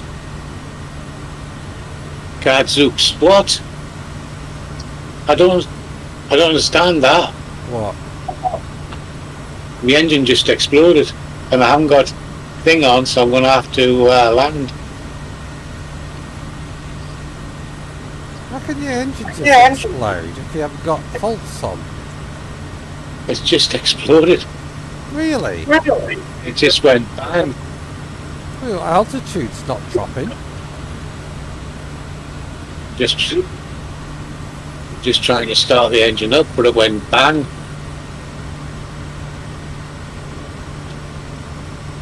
I'm losing speed dramatically. Yes, I can see that. Your speed's dropping. Where's the nearest airport? Good question. Land in a field. I'll circle around. Land in a field, repair it, then I'll take off again. Easier said than done. Maybe It's the second time it's done it. It's like a bang, and then the engine stops. Never had that. You're going to land in a field and I'll come around and circle around you. It's time to look. Loads of landing spaces. There's an air. I was going to say, is there an airport? Over there near that water, there's some big open spaces. Yeah, I know. I'm going to. Right, I'll take my plane off autopilot and I'll circle to the...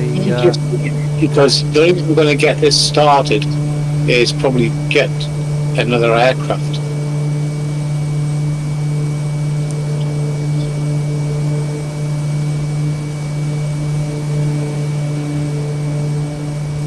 I'll circle around it. I'll circle around you and see if I can find where you land.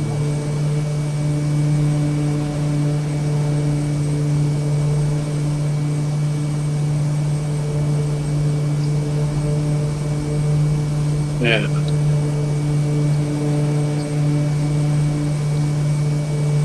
We're in trouble, Jim. I've never had engine explode, but I've had it twice on this now. I've never experienced that at all. I've had engine failure, but I've never had an engine explode.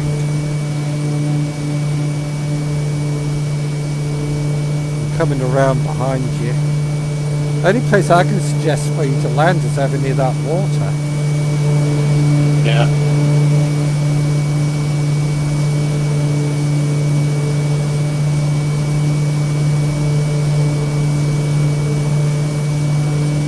I see I won't be able to fix it without coming out of flight sim. Oh, you have to come out of flight sim. Yeah, it's not a repairable job. As far as I can tell, the engine's kaput. At the minute, my engine is in red on the throttle side of things. I can't control it down, and the throttle's doing nothing. So you carry on, and I'll join you. Okay. I'm just watching you land. Yeah, I'll take this one. Tony's going down. He's picking up field over there, look. Well, Tony, he's got an emergency landing next to this river.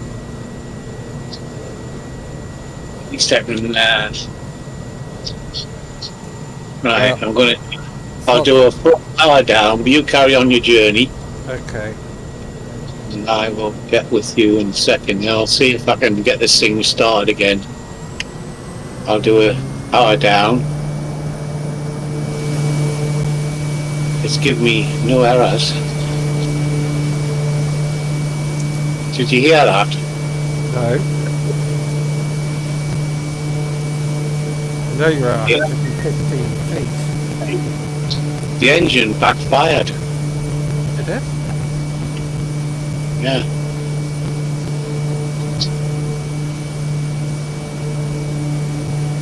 Well, that's a first, isn't it? That's never happened to you before, has it?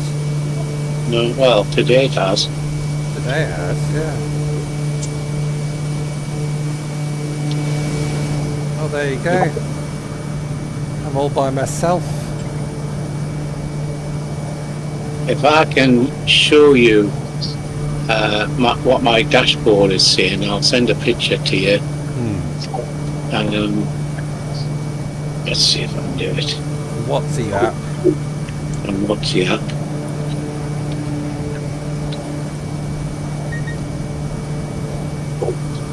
That's what I'm getting.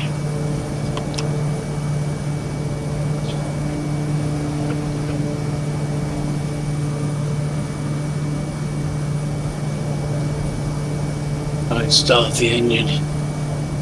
Oh yeah. Oh, yeah. You've got looks like your temperature's high. Yeah. Your oil level is well, I'm not sure. RPM 610. I don't know what half of that stuff means. Doing a power down and get the engine. See, I wish you could hear the backfiring it's doing. I thought you'd landed. I have. But as I say,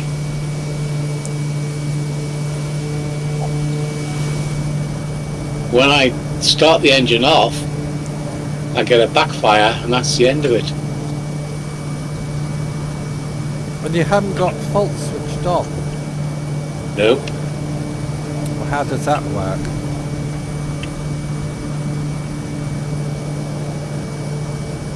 Check in a minute, but yes, it goes off with quite a bang.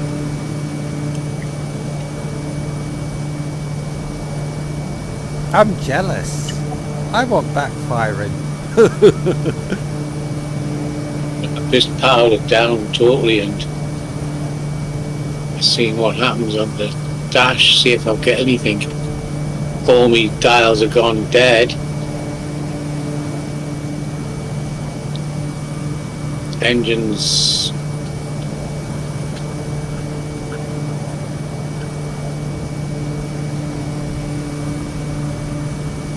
no, definitely got to restart this. The engine's kaput. Kaput. 293 miles to go. I'll thumb a lift. 1 hour 50 minutes. And we've got these mountain ranges to go over. Don't forget to get your height to 8,000. They don't look like they're 8,000 feet. I was just looking at the maps. Well, I said the 4,000 feet, not 8,000, 4,000. The 3,500. I'll do some low flying.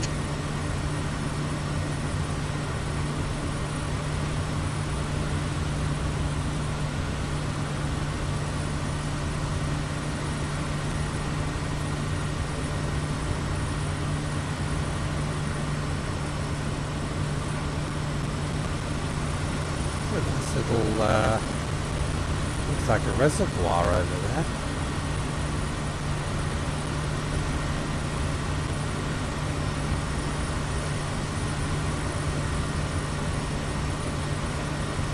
Right, let's see what we've got here.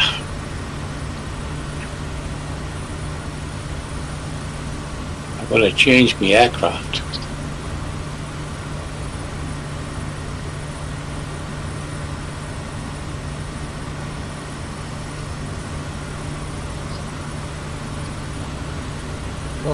Lots of bushes.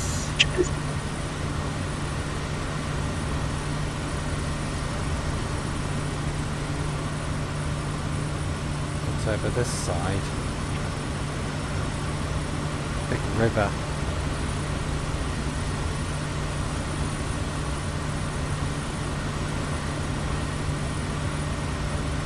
maybe that's a dam.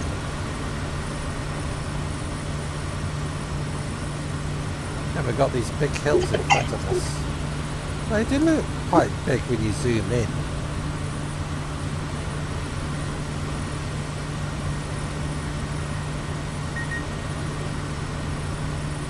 Just looking at my what's that saying? I'm a bit low. I think Tony's right, I need to climb a bit. I've just checked all my failures, they're all off. Well, that's strange. I'm going to change aircraft.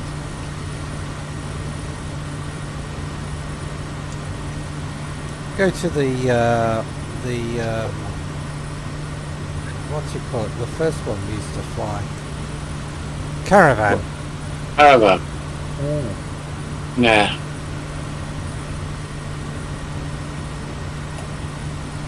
Cessna Caravan. Ugh.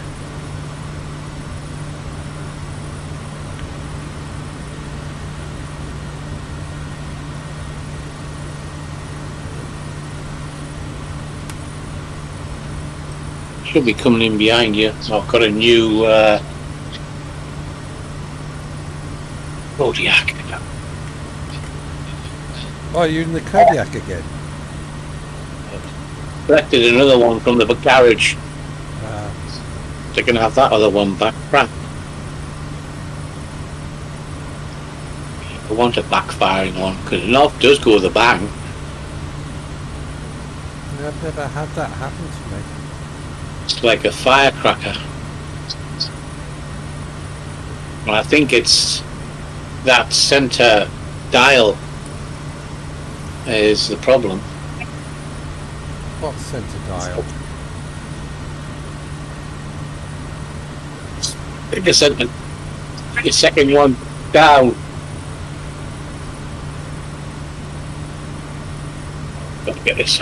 It's loads of dials. I don't know what you're talking about. Under the revs.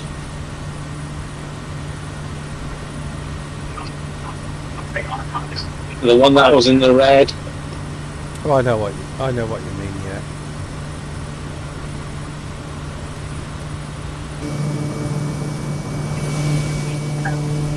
Where has he gone? Below you. Trying to get height. You're below me. Yeah. Oh, there you trying. are. There. Looks like you just crashed again. Yeah. No, engines wouldn't pick up because it dropped me in at 4,000 feet to 5,000 feet clearance. Not having much luck, are you? No. That hill in front of me looks a bit in my way. So I'm going to have to go up in altitude. No, I have to do it quickly before I crash into a hillside. I did tell you. You did, and I ignored you. As you do.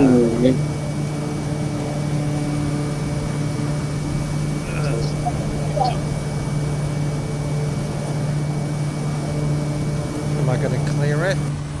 Or am I going to crash into it?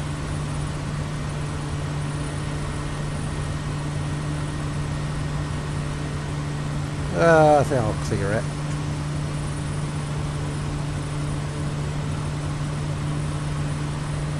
Loads of room.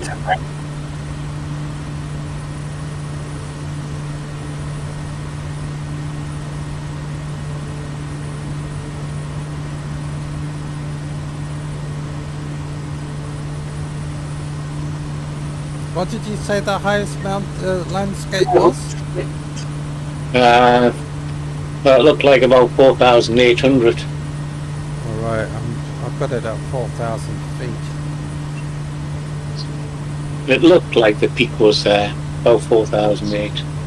Just starting to level off. That was it. I gotta get when I get back in. I thought flight sims crashed altogether. Yeah, Has it? yeah, totally terminated. Oh.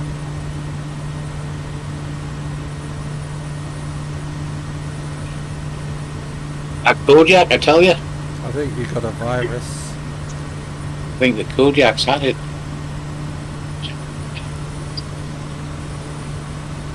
The Kodiak.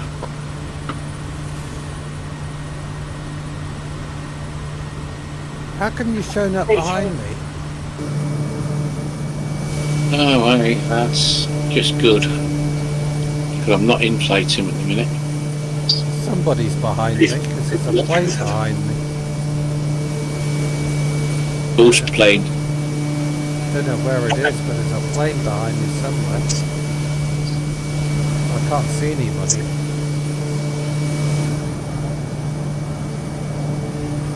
Anyway, I'll carry on without Tony. I'll be there soon once Xbox gets out the way.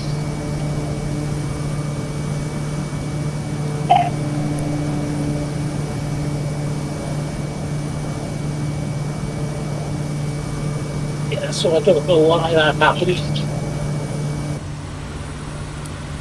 Let's have a look though. The radar.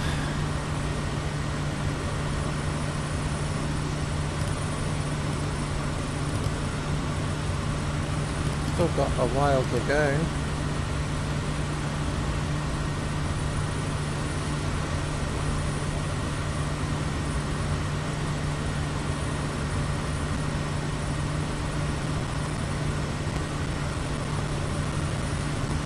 So we're just passing over the smaller hills, and we seem to have some big ones over there.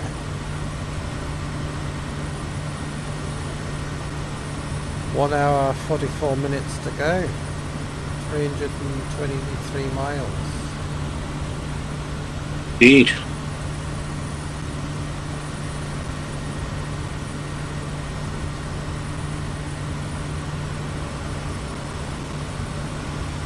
Some big hills down there.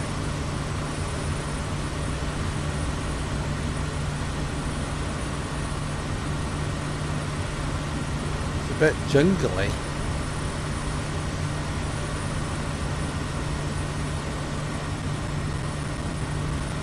What's over that way? More hills.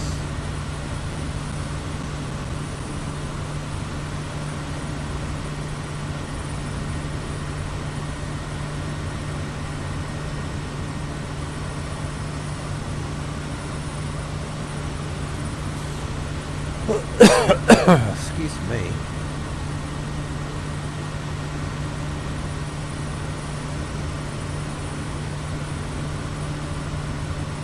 Well,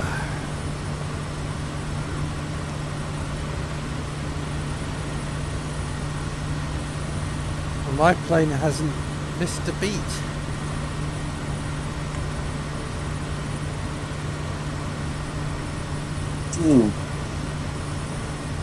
I've been flying for over 2 hours. Yeah.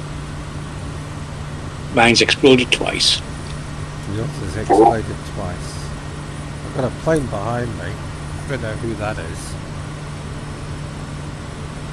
Somebody's following me.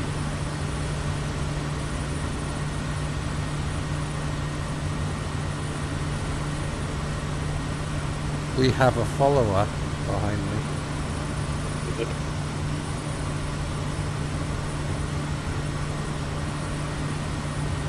What do you want, Chill? Chill's pestering me again. Do a barrel roll, he says. Really? Not in the Kodiak. That's what Land for Pro says on your channel. Oh, Mando Pro. Hi, how are you doing? Very nice of you to join the flight simulator. Tony's plane, my friend Tony behind me, his plane blew up. It's got engine problems. But he's going to get into a new plane and carry on. definitely. Can't do a barrel roll, not in the Kodiak. Nope, it crashes. Do a barrel roll, it'll just crash. I've tried it in the past and it won't work. I stream sometimes this game. Oh, cool. Well, maybe you can join us. Right. We're always looking for people to fly with us. Absolutely. What happened to Adrian? I don't know what happened to Adrian, to be honest. Because Adrian was trying to get his flight simulator to work and Then he vanished, didn't he? he vanished. I think I'm getting a bit low here. I think I need to go up in height a bit more. You do.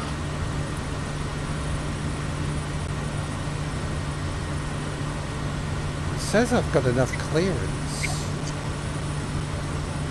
According to that, I'm just going to skim over the top of those hills.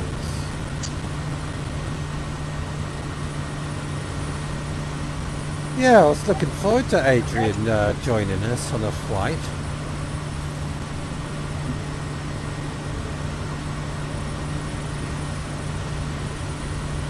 It's good fun, Flight Simulator. We're flying around the world, so this is flight number 54. Can you land at EFHK? I could. Knew where it was. Where the hell's EFHK, for God's sake? Oh my god, I'm getting really close to that hill. I think I've missed it. Yeah, just missed it. That was close. I should have listened to Tony and increased my altitude. Never do. Never listened to Tony.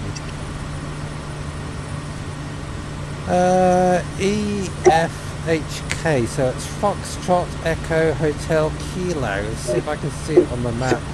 If you do, at the top of your map, okay, there's a search parameter. You can search for an airport. There's no airports around here.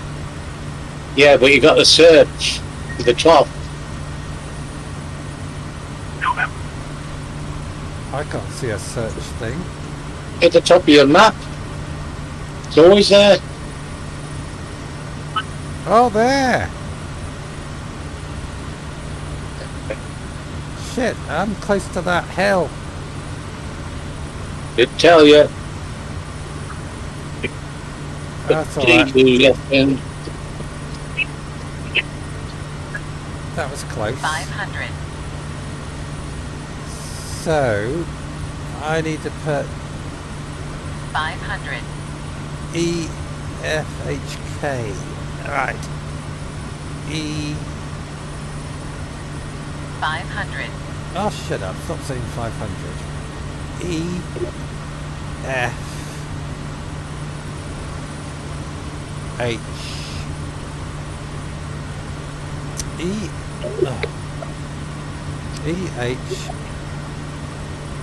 EFH. Oh, why doesn't it come on? HK.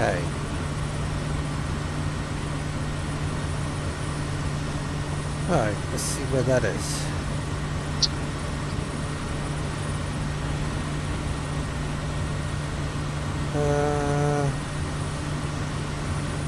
I don't know what to do now. It says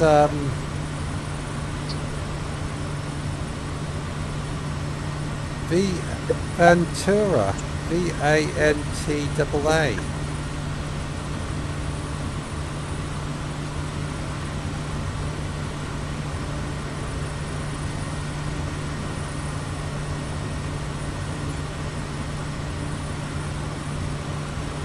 No.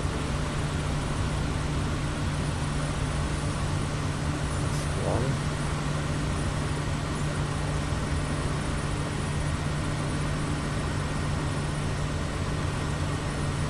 put it in, looked it up.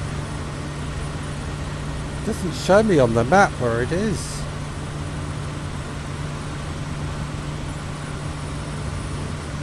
Doesn't actually tell you where it is.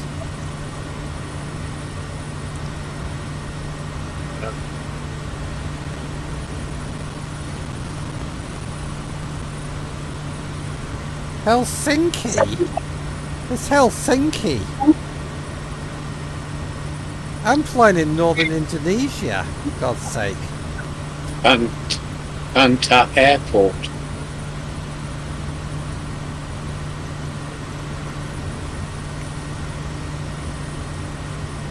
Helsinki's miles away from where I am.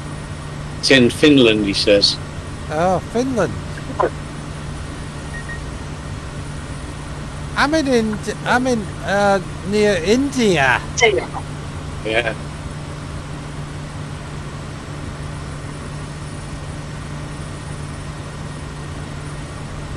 We're flying around the world.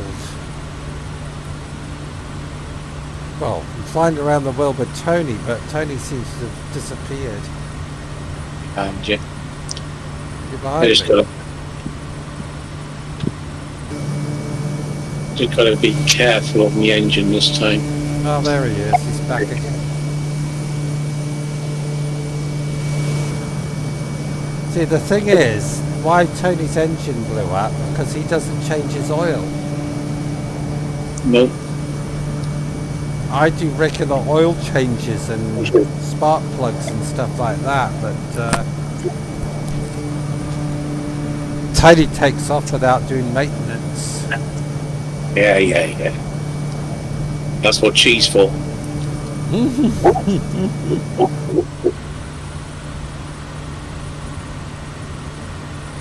Anyway, we're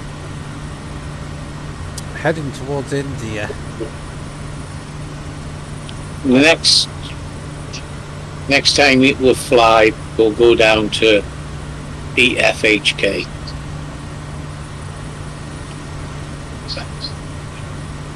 Okay, we'll go to Finland. I don't think I'm doing anything tomorrow. We could go to Finland tomorrow. Go to Newcastle Airport. Oh, you are, yeah. I'm not. The real airport. Yeah, he's going to a real airport.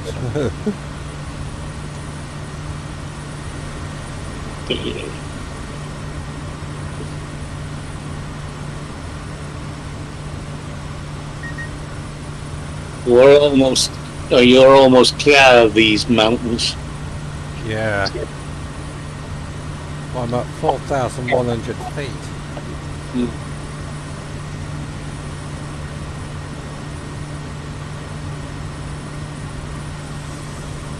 We've been flying for what? Oh, it must be nearly 3 hours. Yeah. And we still got It's 1 hour 29. 1 hour 35 minutes. 1 hour 35 minutes. 240 miles to go. And that's Yeah. And that's where we are now. If I put the Ranger out. There's India. There. And we've got to fly all the way across India. All the way across there.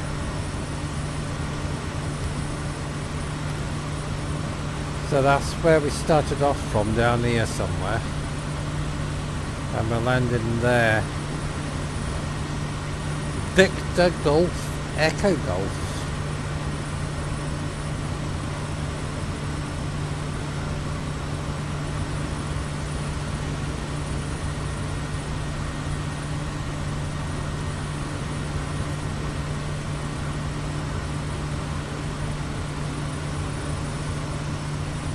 So this is our 54th flight from the UK around the world. Don't forget, if you want silence, you turn off your heaters. Oh yeah. It's going to make a noise. Oh, that's better. Bloody noisy bloody things. That's a lot quieter. We are getting, I'm getting chucked around here. Must be the updraft from the hills. 17, 2 knots, 17 knots, 19 knots, 6 knots.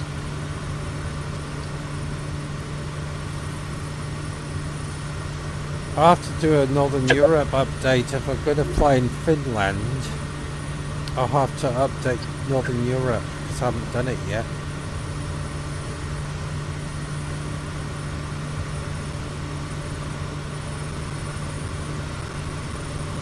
We've got a lot of bush around here.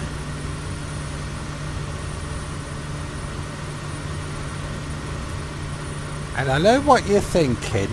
Not that kind of bush. That'd be rude. Didn't say anything.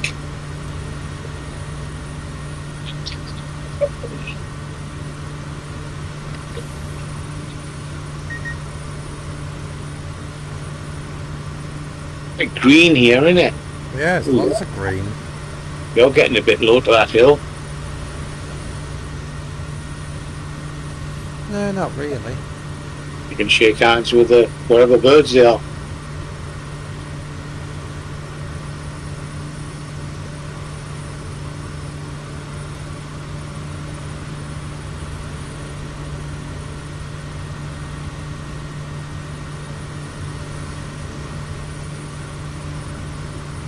So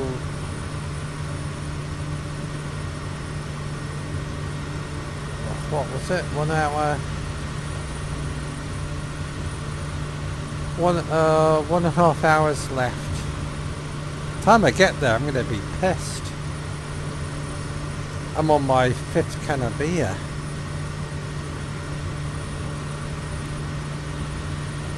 So if you want to see somebody land pedals. Oh dear. Oh. I've got a green Kodiak at the minute. A green Kodiak. I thought Irish green might be lucky. Mightn't explode. Mightn't explode on me.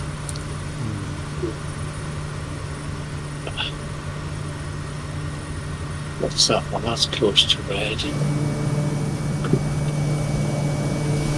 if I can see Tony behind us. Oh, there he is. What's your airspeed? 155. I'll throttle off a bit so you can catch up.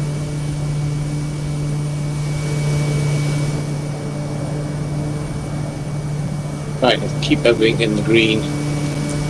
Ooh, what's... Oh, I forgot that one.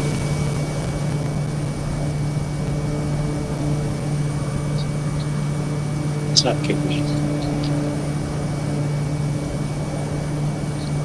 I'm surprised how clear the weather is. It's just clear blue sky. It's not a cloud in the sky. And this is on real weather, so this is what it's like here. This is beautiful weather.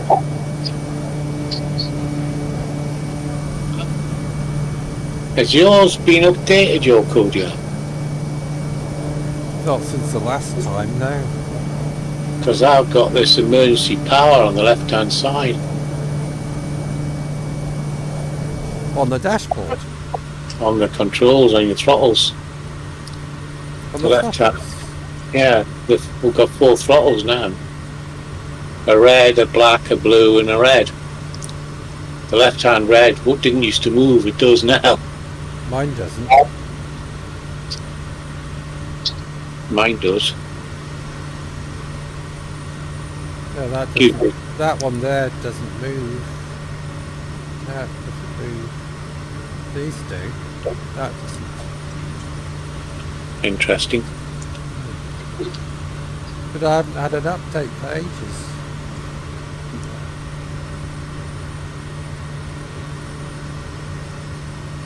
I don't know why. I mean, that's the unupdated Kodiak.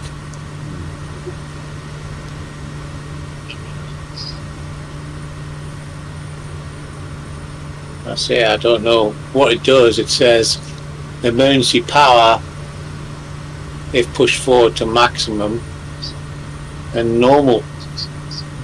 And it dark enough does push the engine revs up.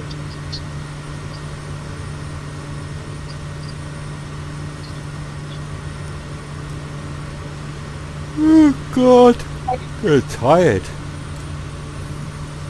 Aye. Long flight. It is. That's why you have two. Teddy chose the route, not me. You said go for it. Yeah, you did. I did. I wasn't. It's either do this or go to bed and go to sleep. Actually.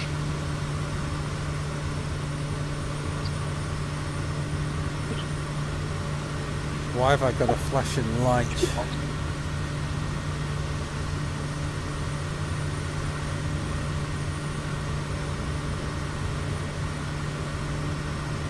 Flashing light on what?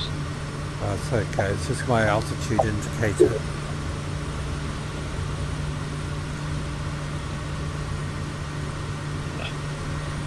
Oh God.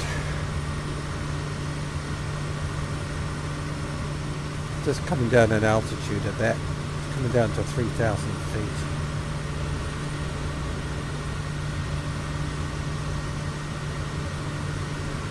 I'm over the mountains, so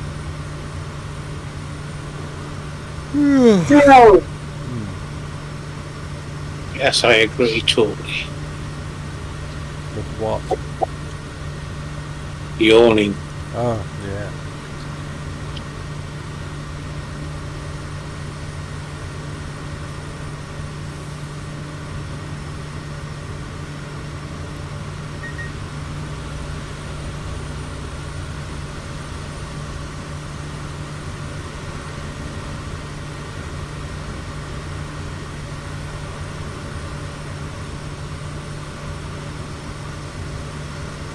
Very nice countryside around here.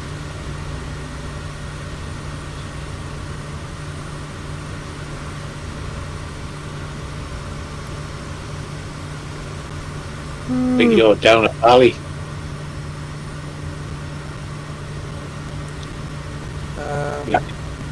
I'm in some sort of valley.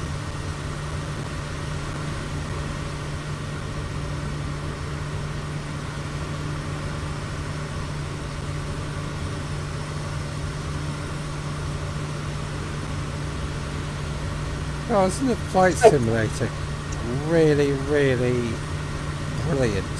And you look out these windows here and see the countryside going past, and it all matches up. That's so clever. Oh, it's quite amazing.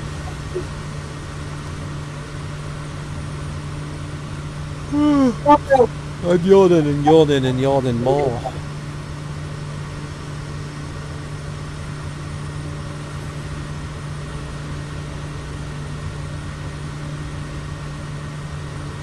And all I've had today is a corned beef and onion sandwich.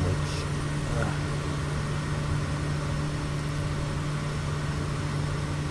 I've got some noodles in the cupboard I could cook.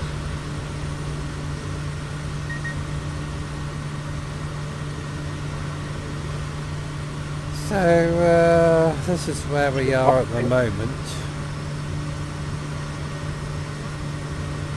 We are there. And we're going to land there.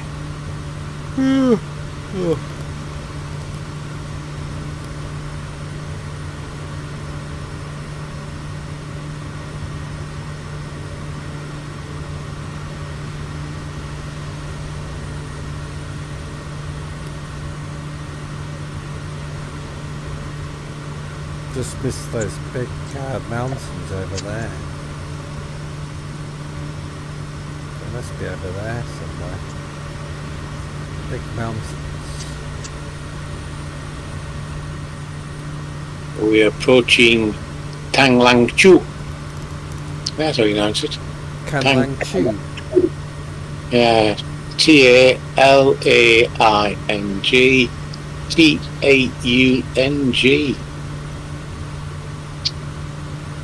Oh, where you are? There's a roadway off to the left here.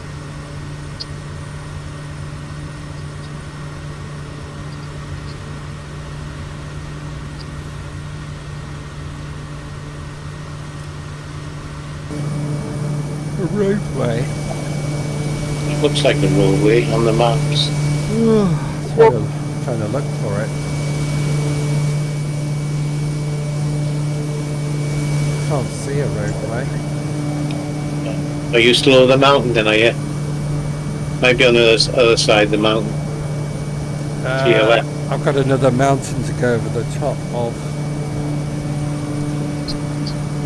Well, Yeah. you could call it a mountain or you could call it a bloody great big hill.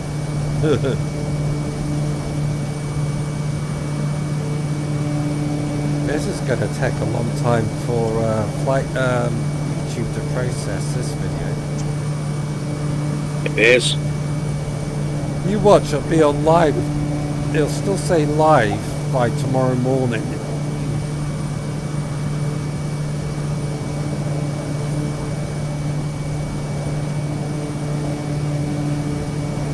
There was a guy, he did a 23-hour storm chasing video. And he said he'll have to end the stream and start a new stream because YouTube doesn't like big, long streams. Because it takes so long for it to process. Ugh. Ugh.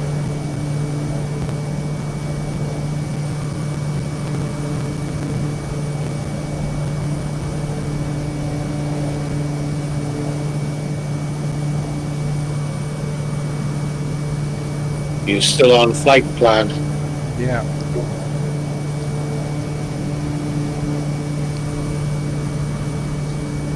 I'm coming up to Victor Yankee Alpha November Airport.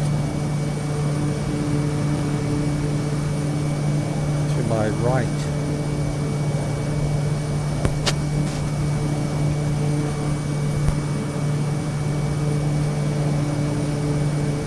My fuel is around about halfway. 59%. This will be the longest flight I've ever done. I don't think I've done a flight this long. Oh, me.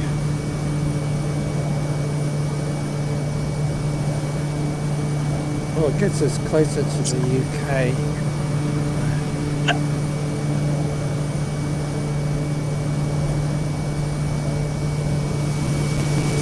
See if we can see Tony.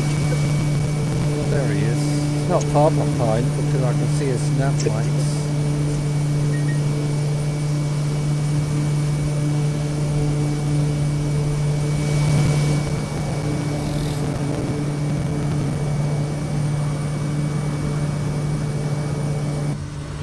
I think I need another beer.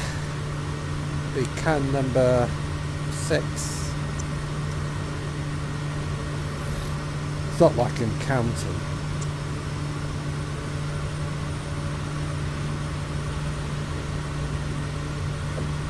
Right, I'll be back in a minute. Tony will talk to you.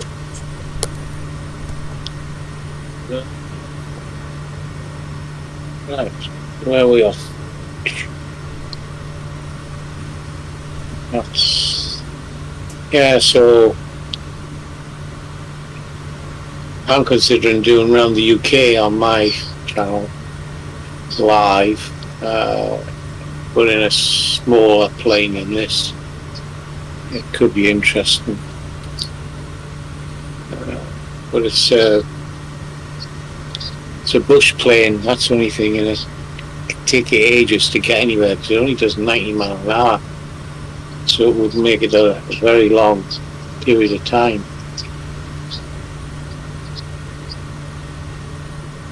Just having a look at my nearest airports to see if the airport we're going to is on here. Don't think it is.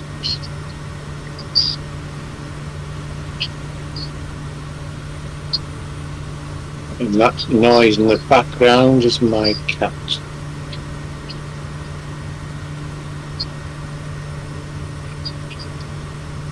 It's always making noises.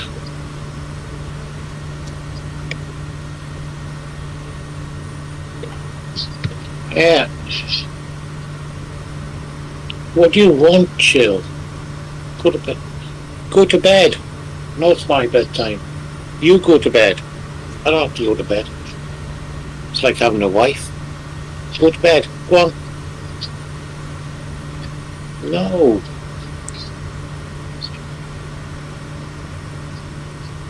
See, you won't let me pick you up. No. Where are you going?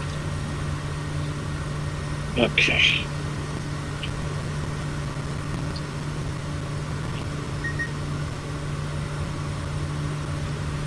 Hey, pardon me.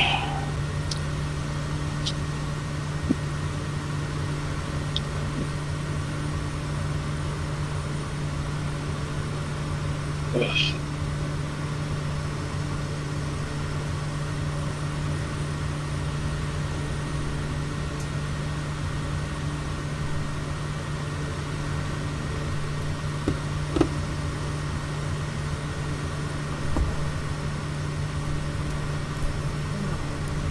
Looks like you're going to hit the hill. Huh?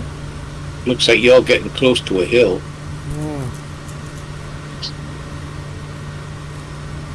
No. Plenty of room.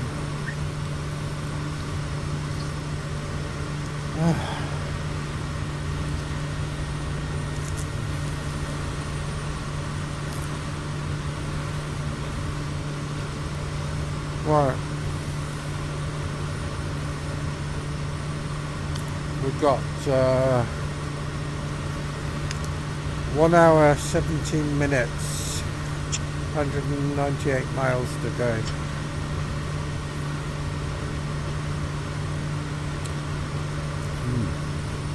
I'm eating a dry cracker. It's always eating on its phone. I'm not like you that eat loads of cakes and chocolate and biscuits. You are, you just run out. I haven't got any chocolate, no biscuits. I know. Yeah. So therefore you cannot do that. But when you do have them, you do it. It's not very often I eat chocolate and biscuits. You eat flipping crisps. Crisps, yes. Yes, while you're flying, it's what are you doing? Get lost. Your engine's got a fault. No, it's as easy crisps. I like crisps and peanuts more than I do chocolate and cake. That's because they make a noise.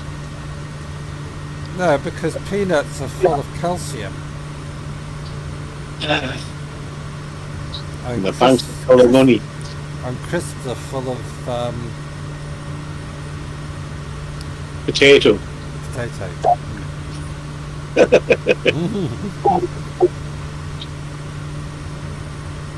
Peanuts are good for you.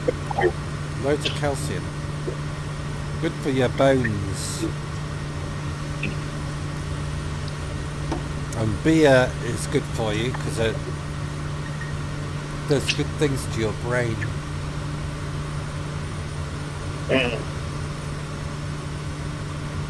Especially when you've had 6 cans of beer and I'm on my 7th can of beer and I've still got a plane to land. Which means what? It means that you're going to have to go out on your bike tomorrow to get some more. Beer, yeah.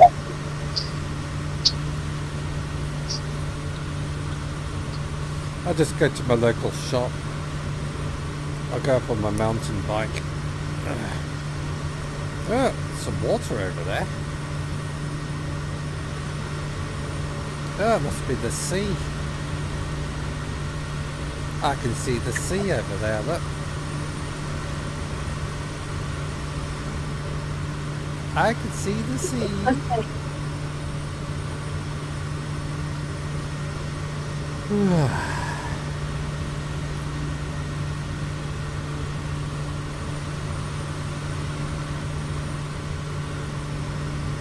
I didn't realise it was going to take this long to fly around the world.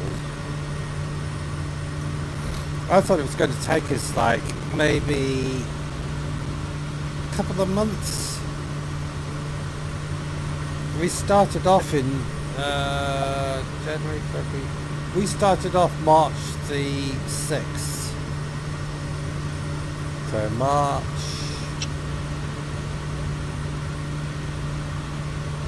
April, May, June, July, August, September, November, December, January.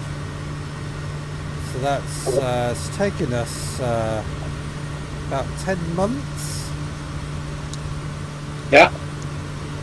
To get to where we are now.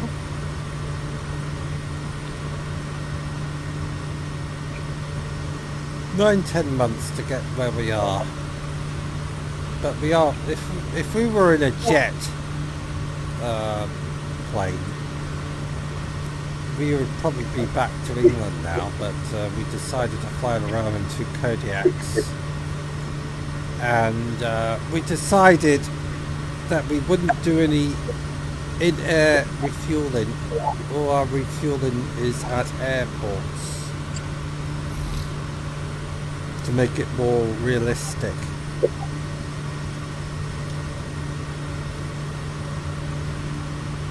And at the beginning I didn't want to adjust the time, but flying in the dark is pretty boring. Educational. Educational, yeah. So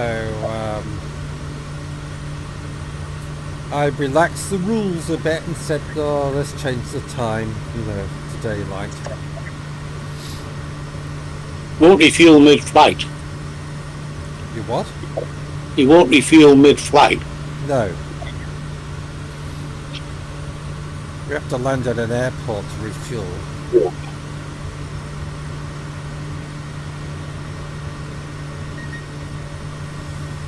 We tried to keep it as realistic as possible. That includes night flying. Apart from that. Okay?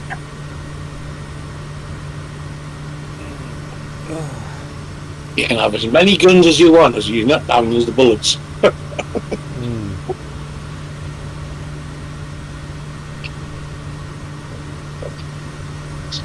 7 cans of beer later, I'm still flying.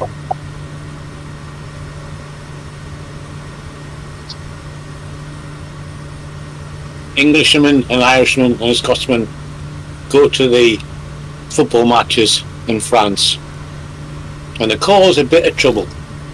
So they go in front of the judge and the judge says, I'm going to give you 6 months each.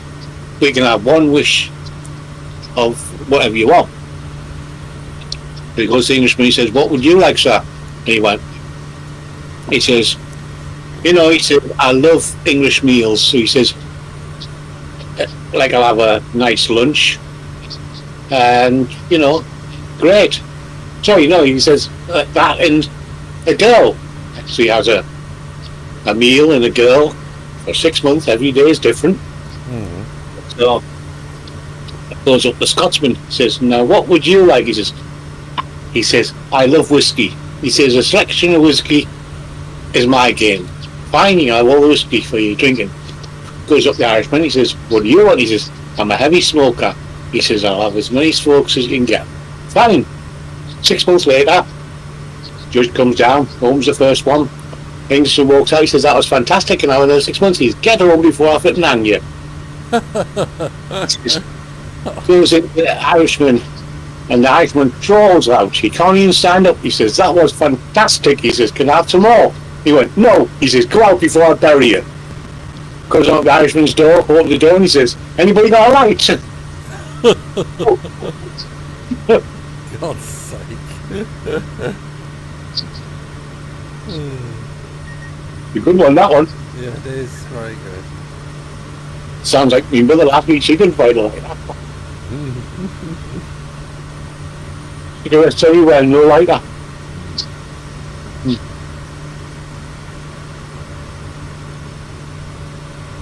Lovely scenery over to the left.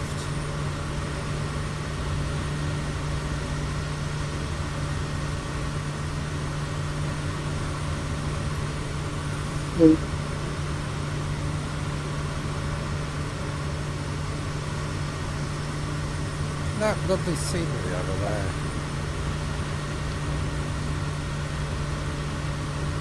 Beautiful.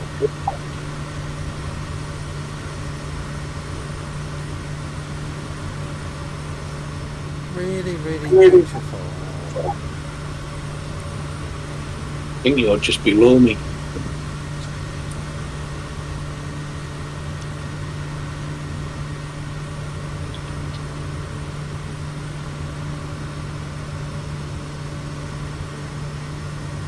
Have a look Yeah. outside to see if I can see you. Off to your left.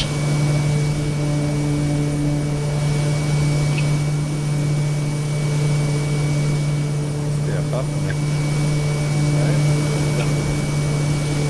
Oh, Can't see. thanks. What do you mean you can't see me? I'm at about 11 o'clock. I can see you. Oh, there you are, over there.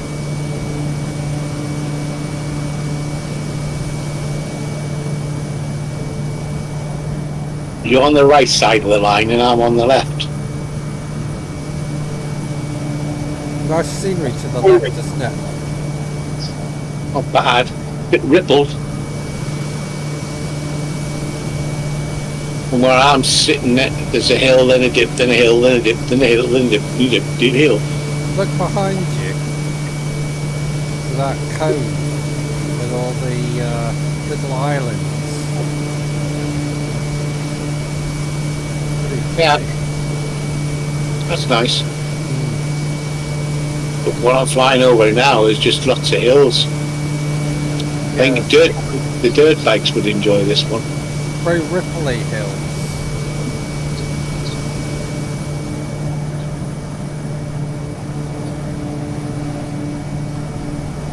It'll be a lot bigger when you get down there. But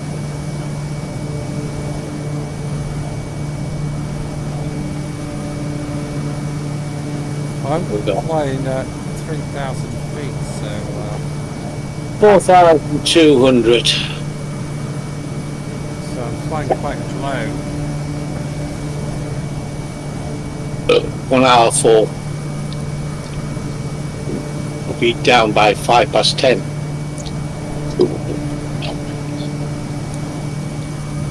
Well, last night I went to bed.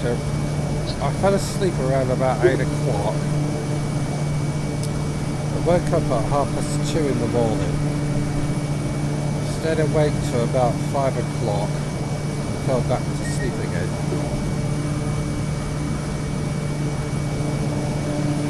Then I got prepared to go out today for a bike ride. Charged everything up. And didn't go out because it was just too cold.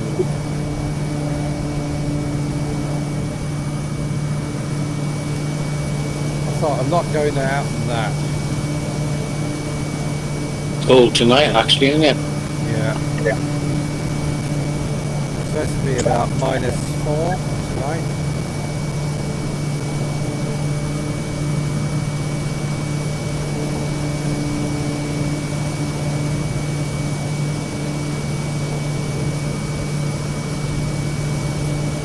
It says -4 to -5 in the countryside.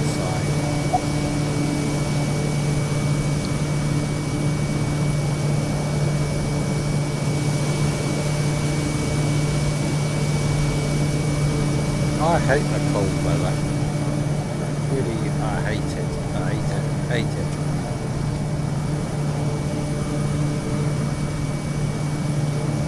February's supposed to be even worse. Yeah. I February's- always thought. I reckon February is going to get down to about minus 16 with snow.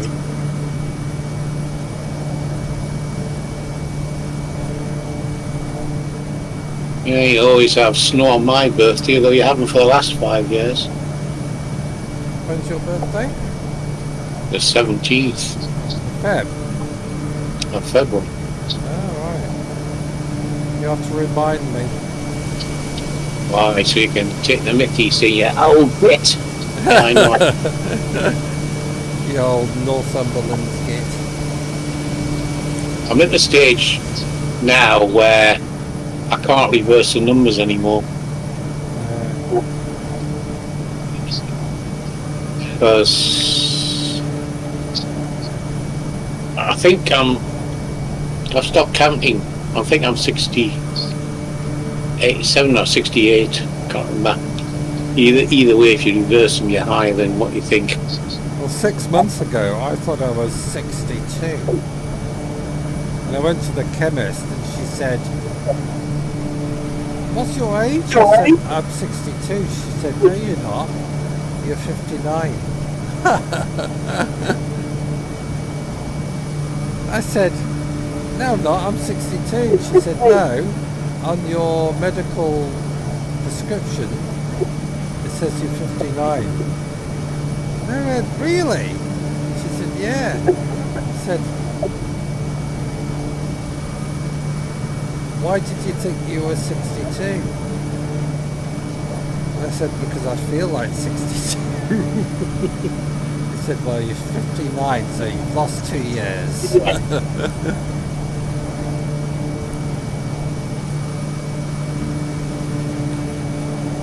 Yeah, I'll be 67, it says.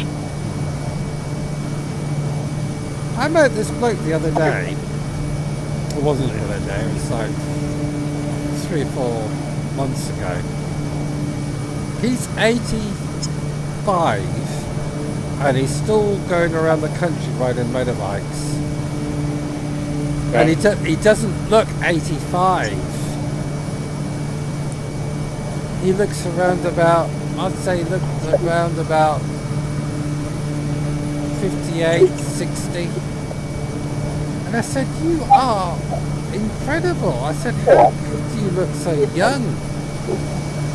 He said, "It's probably all the cold air and hail and stuff hitting my face." I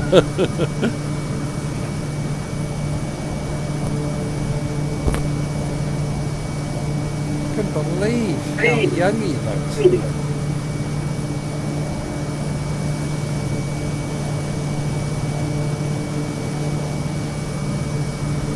And he still rides a bike.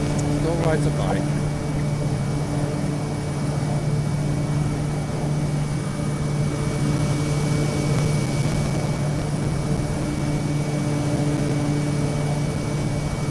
He says he does around about 12,000 miles a year on his bike touring. Mostly around the UK.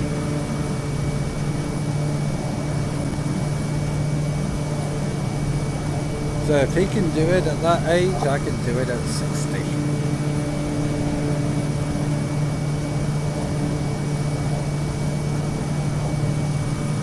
All I need is more petrol money.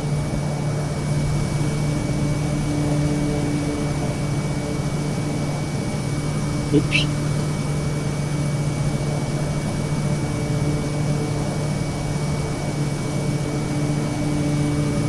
Still don't regret getting rid of the car though.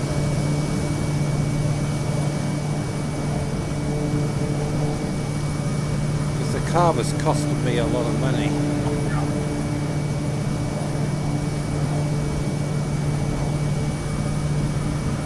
So getting rid of the car, I don't regret it at all.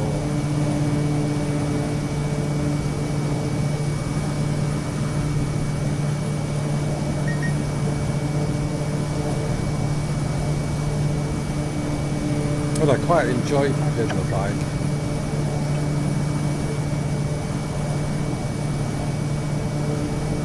Even in the cold weather, I still enjoy it. But I must get some heated gloves. If I had heated gloves, I would probably have gone out today. But a decent pair of heated gloves, you're talking about 50 quid upwards, maybe £40 upwards for a pair of heated gloves. Because when I'm riding the bike, the only thing that's getting cold is my fingers, my fingertips. And at the moment I can't afford to buy heated gloves.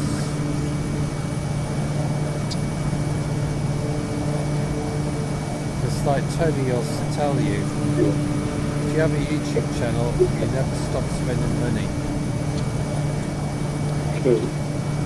It's like one of my charging cables. I broke it, and I've had to buy a new one, and had to buy a new 360 battery because I want to replace all the 360 batteries.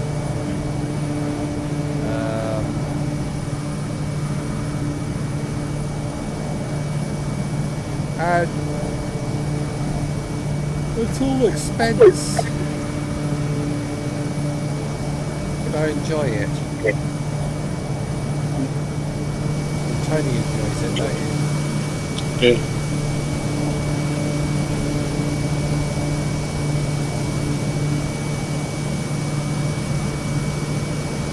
Because what else would we be doing if we didn't have our YouTube channel? Sitting at home moping. Yeah.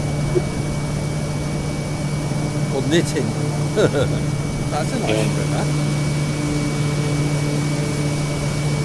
Oh, it's another river. Well, that was a river. Looks like There's on the left-hand side's a river. it's very green. Maybe it's full of algae.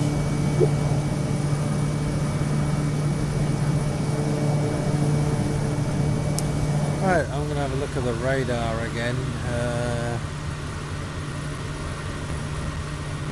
Let's have a look at this. Right, we're 53 minutes away at 140 miles.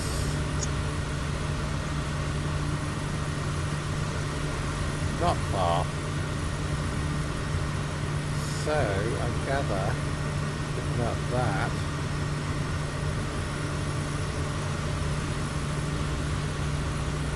we've got these hills over here to cross, and on the other side of those hills we've got the airport. So we've got to cross over these hills here, and on the other side of those hills we've got the airport. Do you agree? Yeah.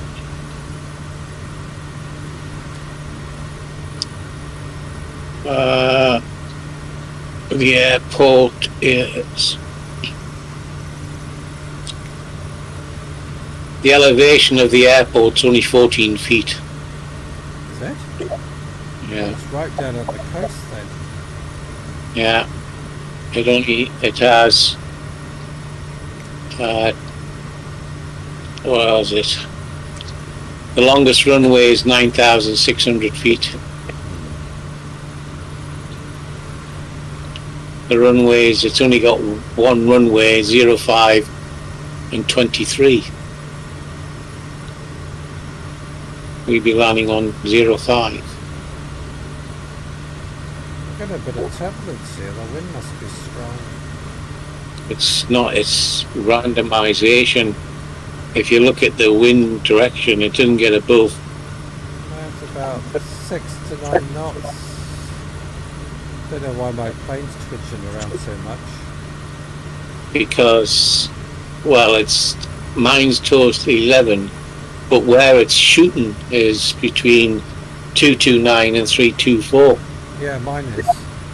Yeah, so it's swirling around us.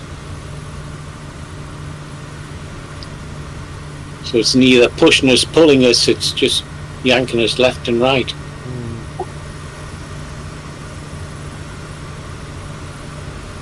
There's a nice river. Looks like a bridge over there.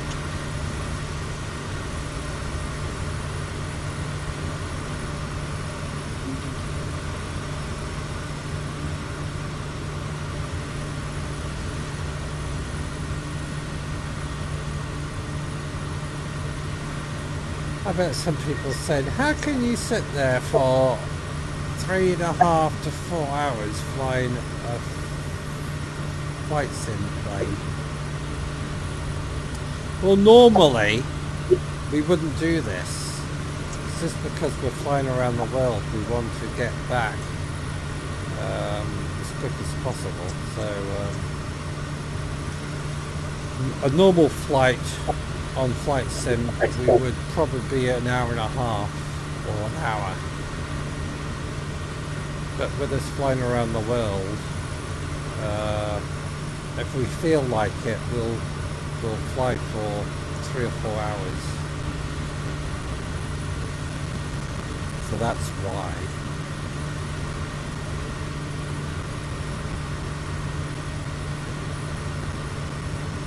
Well, we've covered a hell of a distance today, because the next flight we do, we're going to be taking off and going over India. Ain't that right? Yes. And to be quite honest, I've been really looking forward to flying over India. I want to see if I can see any tea plantations.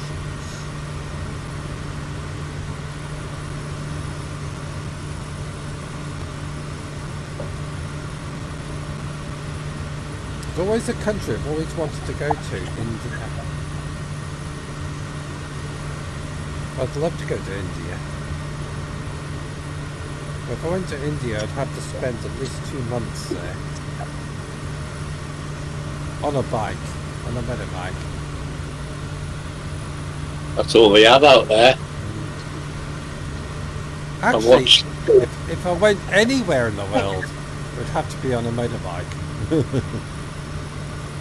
Cars are boring. Sorry, Tony, but cars are boring. Now I've got a motorbike, I will never get another car.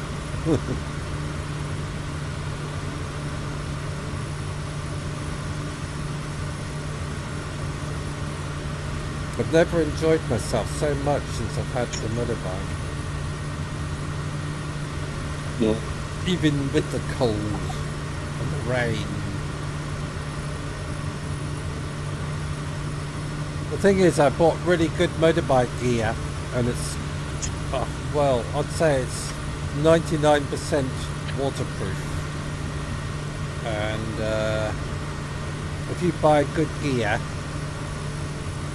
I haven't felt cold once, especially with the motorbike pants I've got. I haven't felt any cold. It's my gloves. I need heated gloves.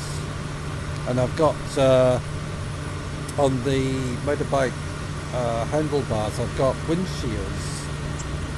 But even with the windshields, my fingers are still getting cold.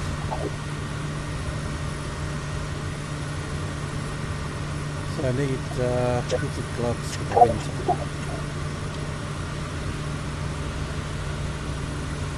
And you think, well, 50 quid's not very much for heated gloves, but when you haven't got 50 quid, it's a lot of money. Yes. I love how the scenery changes so much when you're flying.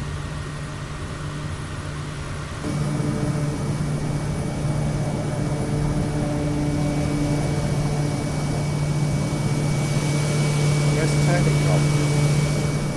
You're right. Oh, there you go. You were to my left before.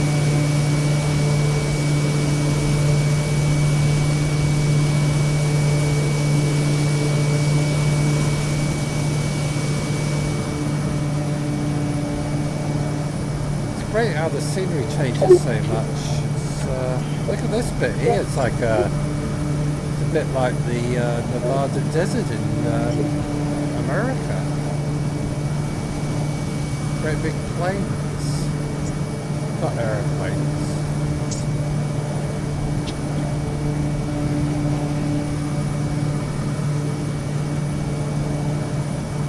Well, I'm flying at 2,000 feet, so I'm quite low.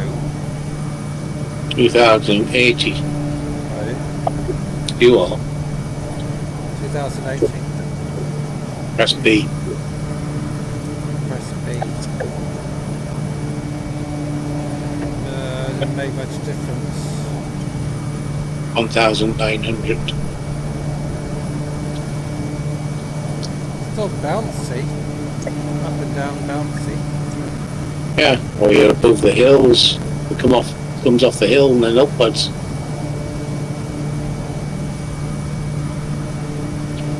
That's how the glider's soar. Yeah. You'd never get me in a glider. Have you been in a glider? No. Have you been in any plane? Yes. Been in the old Air Force not a biplane, Chipmunk. Chipmunk. All right.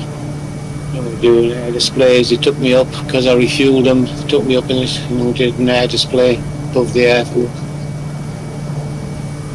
Nothing too hectic, just I've never been up in a light aircraft. been up in a helicopter as well, sitting on the edge. Yeah, been up in the military helicopter, sitting on the edge, looking over the thing. He had for a strap on me in case I fell out, because I was going, "Ooh, look at that! Ooh, look at that!" Is that when you were in the Air Force? Yeah. They went up and took us across my mother's house at the time. We phoned her, come out, and we waved to her as we came across in a big helicopter. Quite fun. What's the biggest plane you've been in?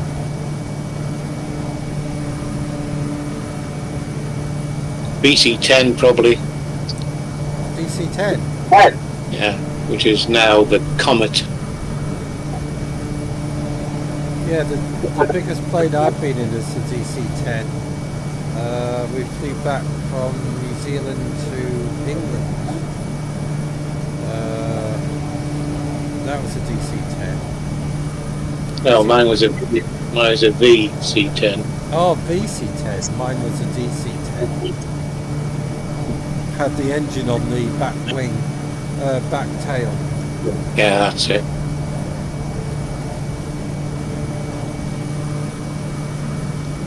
That's too long, didn't it? It had 3 engines in all.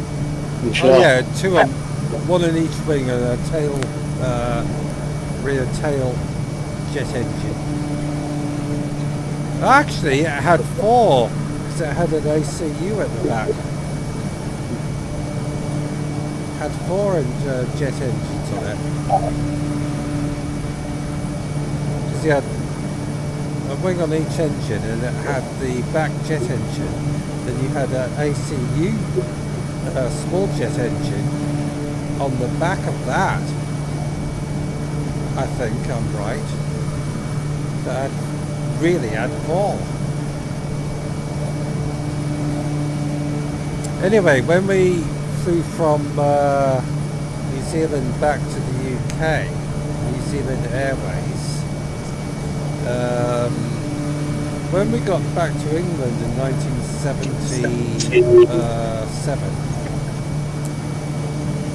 there was this thing on the news about there was a DC-10 and one of the engines fell off. And I think it landed safely. Then there was another report of a DC-10 engine fell off. Apparently it had metal fatigue in, because on the DC-10 it's only 2 bolts to hold the engine onto the wing, and it had metal fatigue in the bolts. And I think one of the engines landed in somebody's garden in, oh, I'm not sure, in America or somewhere. This engine landed in someone's garden, or next to their house. And I remember saying at the time to my parents, God, if I'd known that, I'd never have got on that plane.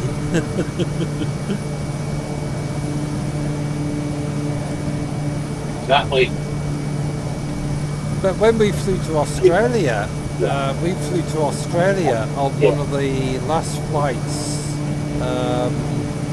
It was a 4-engine prop plane, and I can't remember the name of it, but it was one of the last flights, long-haul flights from England to Australia on this 4-engine prop plane, and I can't remember the plane we flew back on. I mean, when we flew from England to Australia. It was a 4-engine passenger plane. So if anybody knows what that would be, stick it in the comments, because I can't remember. I can't even remember the make of aircraft or anything. Well, I know it was a 4-engine prop plane, and we had to, when we were flying from England, we had to do an emergency landing at Q8 because we had an oil leak, and then we took off from Q8 and we flew to we had to land at Sri Lanka. Well, then it was called Ceylon, I think. Was it called Ceylon then? Yeah, because it's Sri Lanka now. So we had to land at Ceylon. With the same problem, oil leak. Then they said they fixed it, and we took off again, and we were flying to Australia, and halfway between Indonesia and Australia we had the same problem again. So they had to shut one of the engines off, so we were flying on 3 engines for hundreds and hundreds of miles, and we had to land at Darwin, because that's the closest airport in northern Australia. So we had to do an emergency landing at Darwin, and we landed there, and they fixed it. They said they fixed it, and then we carried on our journey to Perth in Western Australia. But I don't remember anything of this because I was only like 3 years old. Something like that. 2.5 years old, 3 years old. Yeah.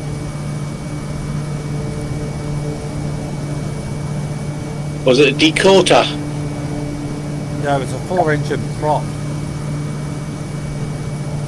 Dakota's only got 2 engines. Canberra? No, that's a jet. It's a passenger airliner, 4 engines. Yeah, I think.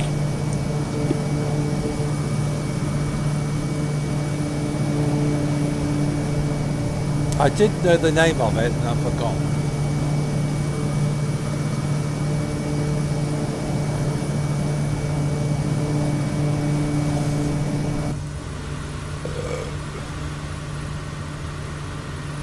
So it was when we took off from England. It was 1963.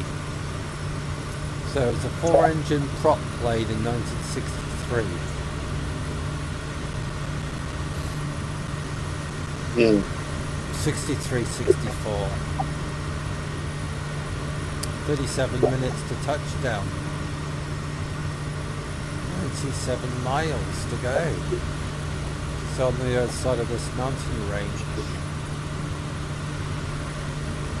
I mean, there used to be one with the 3 pins on the back. Wasn't that one? It's an American. Oh, let's have a look.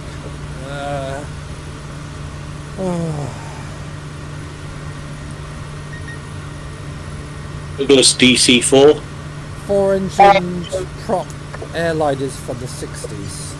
Yeah, Douglas DC-4. Douglas 33. Mostly Douglases. DC-6, DC-5, DC-4. I think this is it here. Oh, that's not it. Maybe that's it. Oh. I think I've got to gain height. It's the Douglas DC-34. That's what I said. Yeah. Gonna have to gain height because So I'm gonna hit. So we flew from England to Australia in the Douglas DC-4. They got us there, even if we were flying on 3 engines. Am I going to clear this mountaintop here? That's what I said. No, I'm too low. I'm too low. I'm going to hit the hill. I need to go up in height quickly before I smash into this mountain range. So I'm going to go up to 3,500 feet. Quickly. Do it quickly. Yeah, I'm gaining height now. Supposed to be gaining height. Haven't pressed your VC button. Make sure that's lit before you put your height in.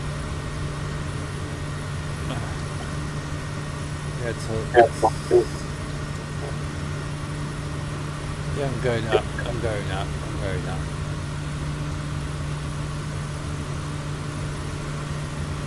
And when we flew from Sydney to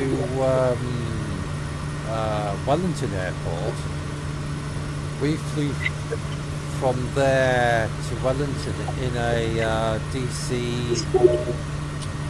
It wasn't a DC-10. It was a 2-engine jet. Oh, I can't remember the bloody make of it now. Anyway, halfway across the Tasman Sea, we couldn't turn back to Sydney because of the bad weather. So we had to carry on, and this storm just brewed up out of nowhere. Honestly. The pilot... Anyway, we were flying along, and we were probably about 400 miles from Wellington. And we were flying along, and suddenly the plane just dropped out of the sky. It was just like dropping down a great big massive shaft. And everybody in the plane who wasn't strapped in was just floating or hit the ceiling, and all the stuff went all over the place. The plane was a wreck inside. Because we were falling and suddenly just went bang. It's like we hit concrete, and the plane rocked all over the place. People were screaming. I think this girl was strangling my brother, and then we had to land at Wellington Airport. And I remember that we were coming in to land, and the plane flipped over to the right hand side, and I was looking out the porthole and all I could see is water. And this pilot was amazing. He brought that plane down and he slammed it onto the runway, and he got a standing ovation, and everybody clapped, and everybody in the airport was clapping, and he was a hero, that guy. He saved our lives, that pilot. He knew what he was doing. He knew how to fly a plane.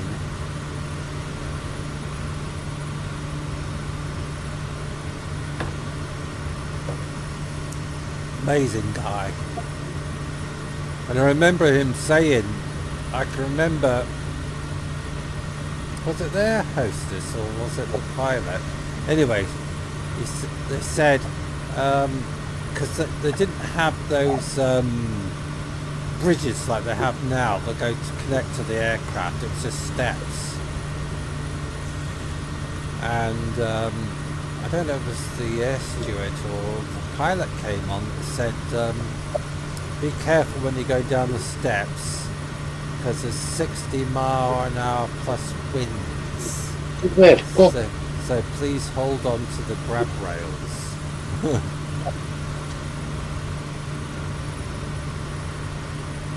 Amazing.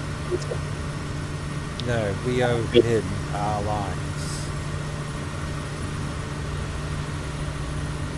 I just wish at the time my parents took the pilot's name or whatever. You know, the guy saved our lives. Everybody in that plane we owe our lives to. The guy was amazing. Should have had a gold medal for it.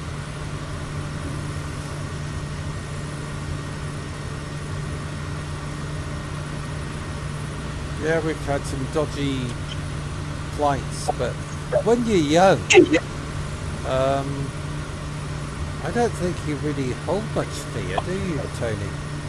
Nope. It's when you get older you do.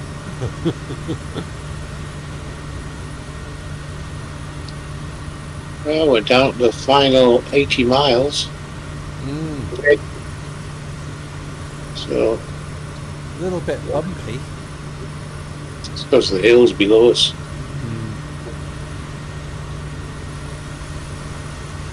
Yeah, I think the older you get, the more cautious you get. But maybe that's not true because who would sell their car and buy a motorbike? Because they're going to be cautious.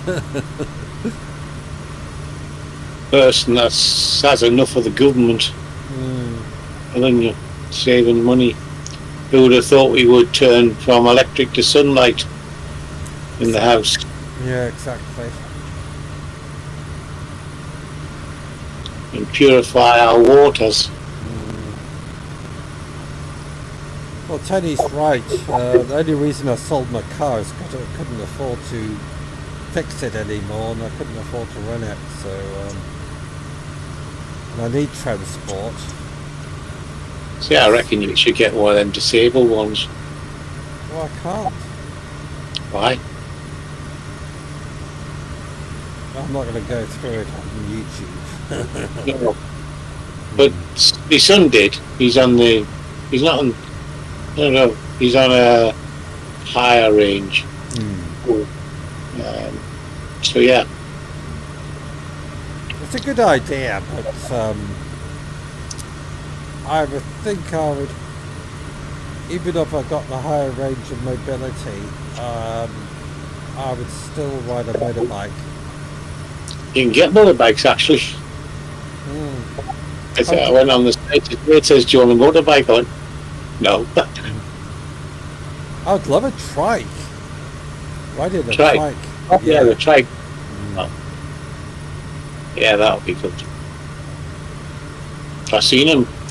There's one that rides around here, a trike, and he's like a Hell's Angel. Yeah.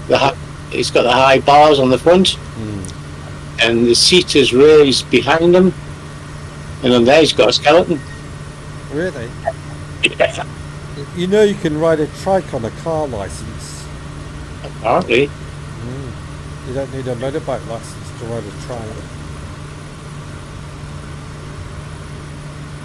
I suppose there's much difference between that and trotter-throtting vehicle and three-wheeler.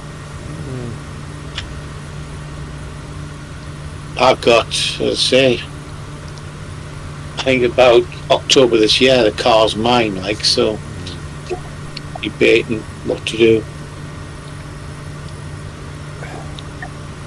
Well, Thinking about it. You what? I say I'm thinking about it.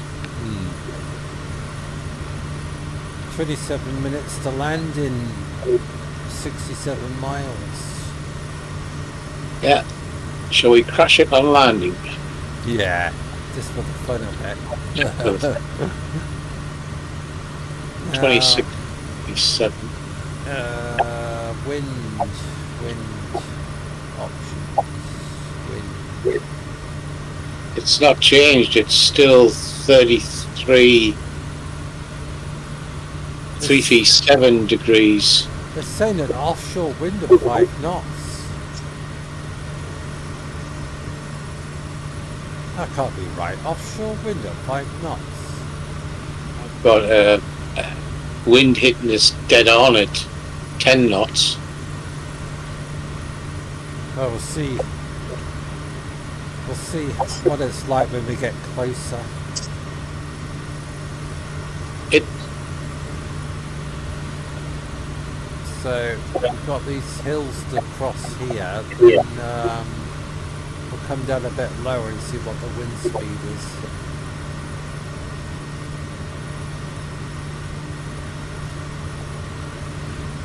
Then when we finish this flight, we'll do another 6-hour flight.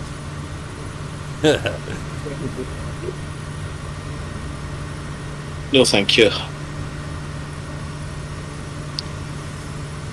The heading of this runway we're going to land on is bearing 229. So that's the runway. So we're virtually heading straight towards the runway. So I should go to 229. No. Keep on the present heading. As we get closer, we'll see the runway will be running slightly off to our centre. Well, I'm at 345 at the moment. Yeah, I'm at 323. But that's the flight plan. 323. So Well, that's my flight plan. I'm on the same flight plan as you. You're just slightly off to my front. I'm going to 323 now. Yeah, I know, but there's no real issue. You're on the right course anyway. As we get closer, we can come off autopilot and bring it in. But we will be landing on, let's say, 2-3. It's the logical Logic? logic. What's logic? I don't know what logic is. It means the correct procedure.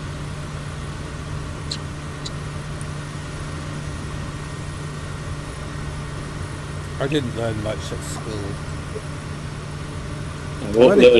I'm only kidding. I do know what logic is. I wasn't very good at maths, but I'm getting better at it now. Using spreadsheets and that. Just hate maths. I couldn't do maths at school. Well, I'm dyslexic, you see, so I couldn't do maths. Well, I couldn't do English either. I could do sports and woodwork and metalwork. yeah. No, I did cookery, instead of religious education. I used to always get kicked out of that. Did you? Get out of my class. What did you used to do? Draw penises on the wall?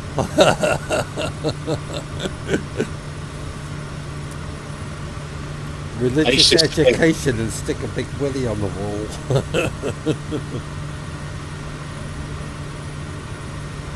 I used to use a Welsh teacher for religious education. Oh my God. What was he like? Very religious. You had to take on what the scriptures said, and you had to read this, and I used to say, but who made God? Get out of my bloody class! The next time is, he created the universe. Hang on, what's the other side of the universe? Get out of my class! The next time, damn it, I'm only asking questions. So the time religious education came up, I ended up in the library. Did you? Yeah. Just because you questioned it. Yeah, and then couldn't stay in the library that long, so then I went to cookery class. And I just learned a bit of cookery. So that's why you like cooking now. That's what we learned. I mean, the maths side of thing was, I suppose, a downfall, as it is with any child of our period, because the teaching wasn't there correctly, you know. But now I with using computers, I know how algebra works, and it's a useful tool to have, algebra. I've got no idea how it works.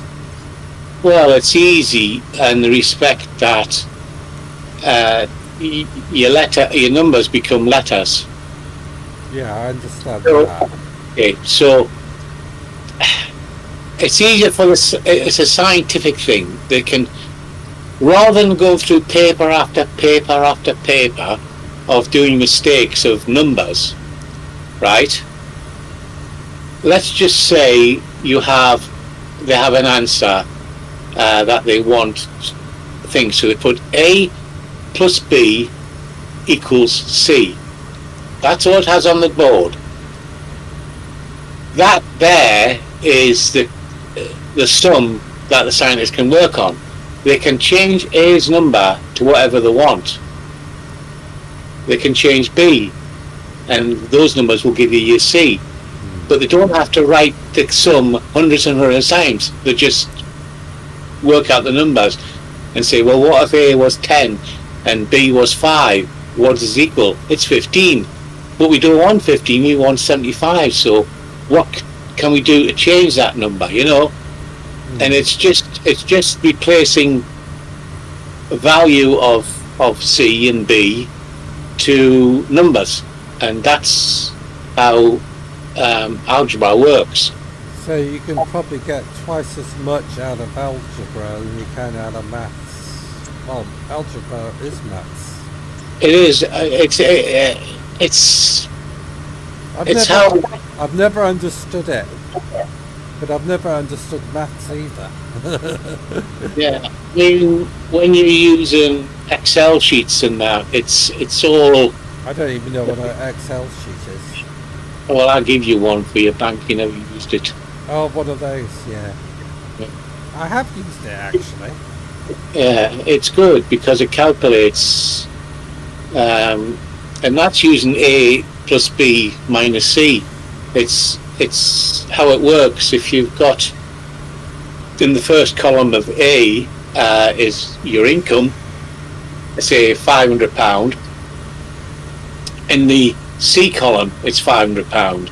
The next line down, the first line is input, the second one is deduction.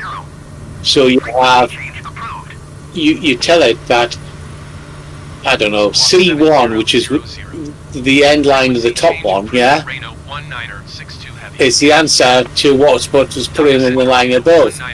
Yeah. So therefore you want that to go down. So the first line below, it's C equals that line total. God, you've lost me already. It's basically you're moving the matchboxes around.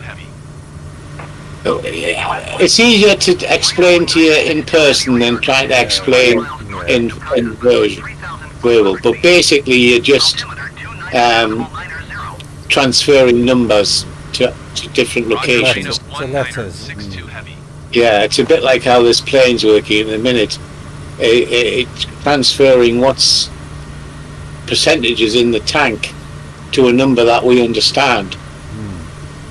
If it told us, yeah, well, there's half a gallon left, and that's all it did, then it don't do it. But this under lean, it actually estimates the flying we're doing, and etc. If you take off from an airport, say if I take off from Newcastle Airport and I want to fly to London, Yeah.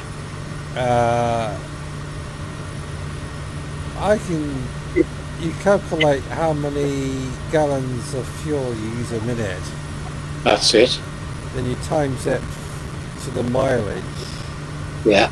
and it comes up to the figure of what you need to get to Right. Heathrow Airport, and a bit extra in case you have to go around. That's right.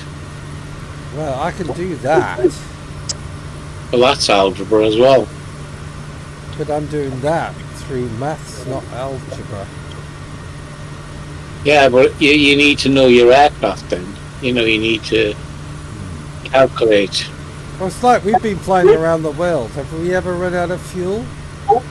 No, Not once. but we've never really calculated what we're going to do, and we have come close to losing the aircraft, once or twice. Well, I came short. It's where you're hitting headwinds and such like. It's the unseen.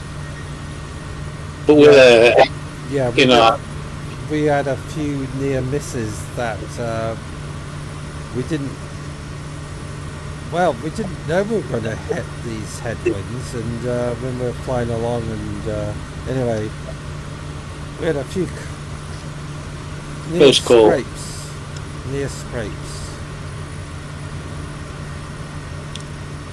I mean, you can do it. I mean, you heard about that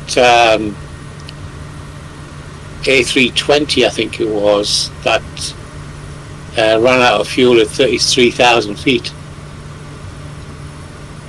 It was on crash investigation. But what he did was he went he refueled it London. Yeah. And he had to, was it London? Yeah, London. And he was going down to, I don't know, it's quite a long hike into Hong Kong or somewhere, a long way. He's at 38,000. No, he wasn't actually. Can't think of it. No, he was nothing but sea, because he was swimming down south in the South Asian Sea, Sicily or somewhere like that. And he was flying to America. There was just nothing there. And he was at 38,000 feet, and the fuel gauge was going down too fast. The engine was spluttering on the left-hand side because it didn't have the fuel. So what he did was he did the transfer from the right-hand tank to that engine to keep it going. Yeah. What the pilot didn't know is that on the ground deck they didn't secure the pipe, and it was running up and down a metal rod and cut the pipe. And the fuel was going out into space, not to the engine. And he ran out of fuel. He lost all his fuel, and he was at 38,000 feet. And he phoned up he contacted the tower. He says, "I'm in an emergency. I've got no fuel." And they couldn't work out why. He says, "Well, you actually have nothing around." So anyway, he says, "We've got an old Air Force base to your left. Yeah. It's about 181 mile from you." I didn't get that. Could you try again? Shut up. And what he had to do was he said, "I can't turn the wheels. They can't turn a wheel because it'll slide the aircraft out of altitude." Because he was gliding at that point. So what he did was he used his foot to guide the airplane, and he edged the rudder. The rudder. He edged the big aircraft around till he got in line with that heading the air traffic was given. And the aircraft was coming down, so he was putting the flaps down to keep it airborne. And he glided the aircraft 198 miles, I think it was. It's the longest glide ever, and he landed it perfectly. No engines, no power. And that has to be amazing. There was 300 people on board or something, or 200 people. It was certainly an amazing effort, I love watching aircraft investigation. Not just because of the ghoulish stuff. It's the amazing things the pilots do. Yeah, how to find out the faults. Yeah, and how a plane crashed or whatever. I just love how they figure stuff out, you know. Even if everybody on the plane died, you still want to know why it crashed and what could the pilots have done, you know. In fact, the Boeing Max, those two bad crashes. Yes. It's all down to that new computerized System. I can't remember what it was. What it was now.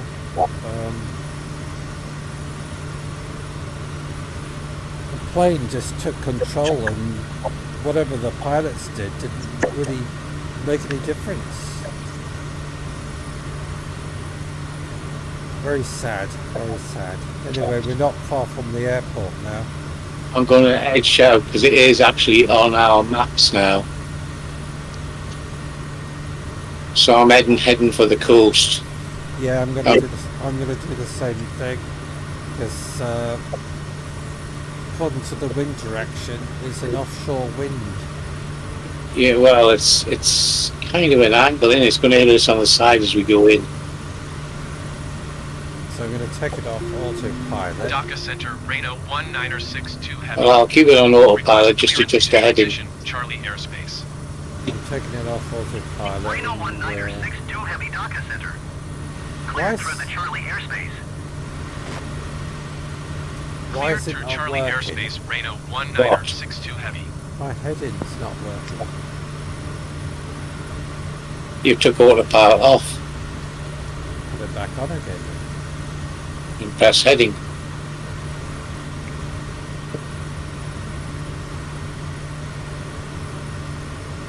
Still not working. Why is my heading not working? Oh, there Watch it is it now.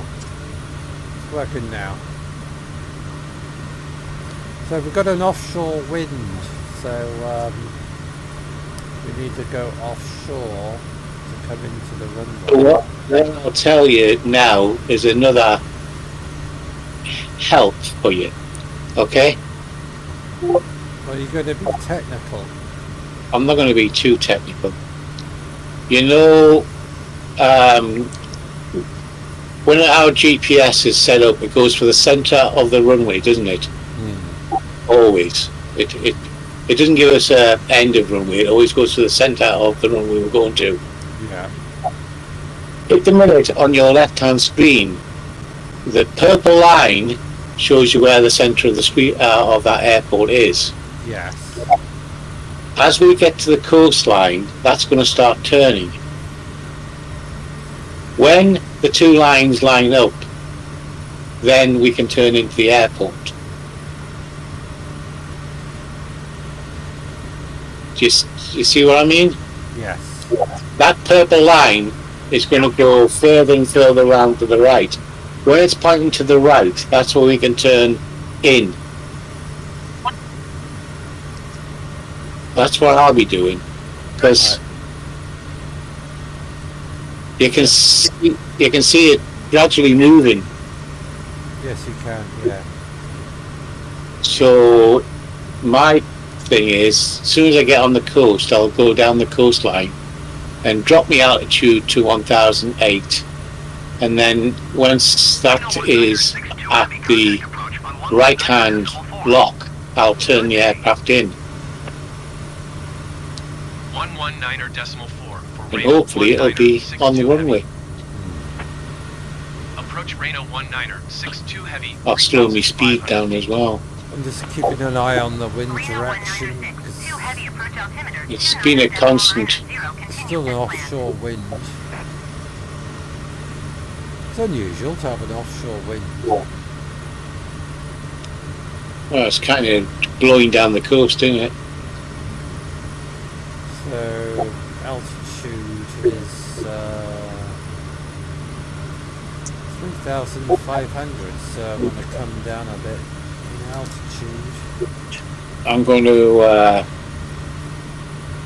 drop my altitude down to about 1,000 feet because it's only 14.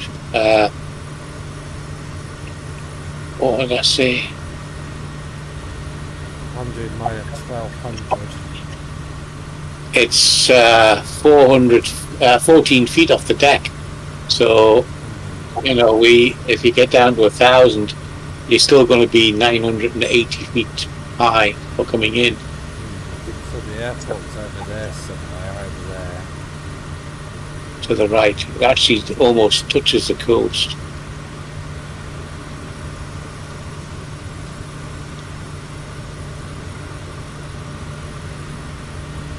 So it's an estuary there, so the airport's on the other side of that estuary. Yeah, you've got that squiggly one. There's two actually, isn't there? Well, it's an estuary. There's two estuaries. There is. The airport's on the other side of that estuary. The second one. Yeah, the second one.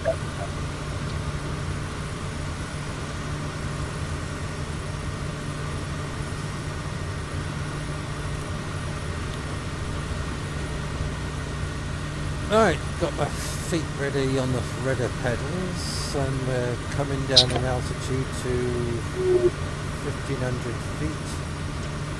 It's got the, what do you call it on there? It's skull and crossbones. What? The airport. That's it? Yeah, if you zoom in on it.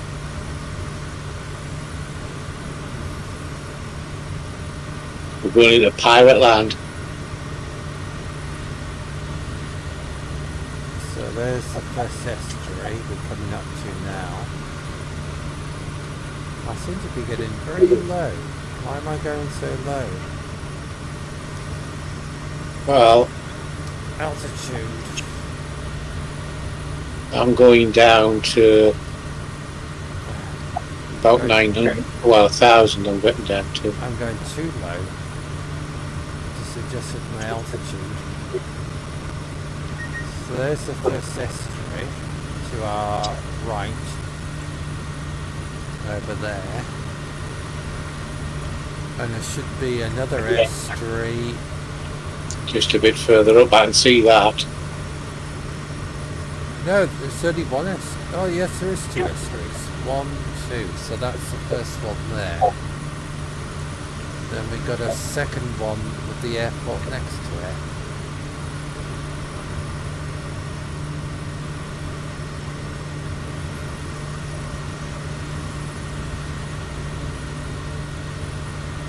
So we got the... Actually, the map's really accurate. So what I want to do is turn to the right a little bit. Why isn't it turning? You're on heading lock.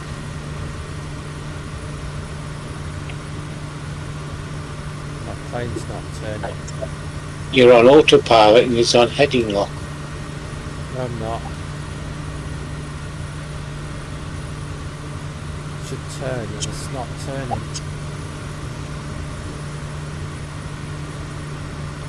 Oh, it is now.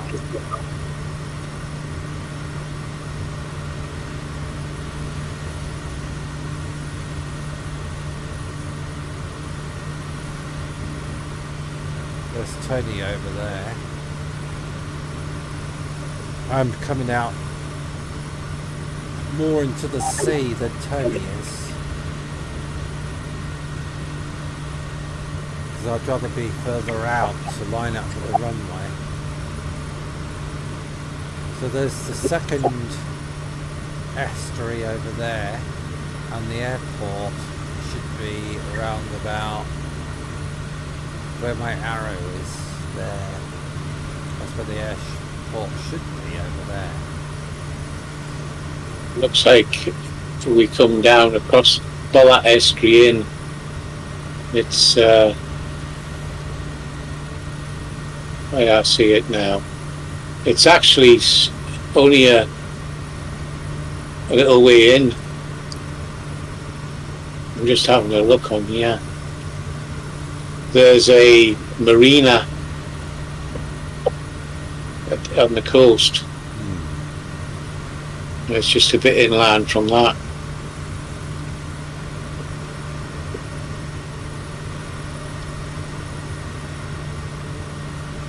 So I'm giving myself plenty of room to fly over the sea before we actually come into the runway.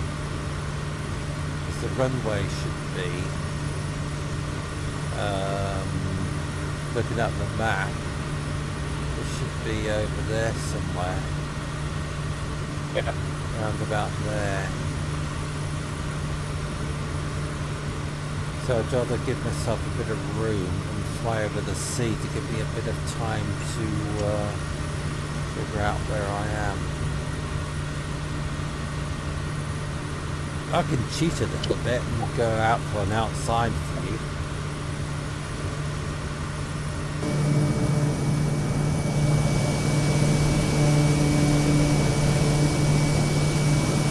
Still doesn't make much difference, but there's a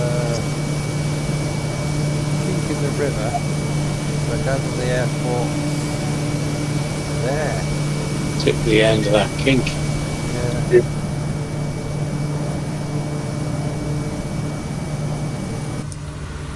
So what I'm going to do now is start turning to the right a bit.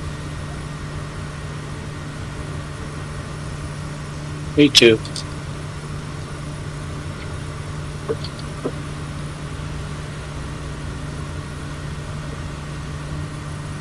And we should see the runway coming up in a minute.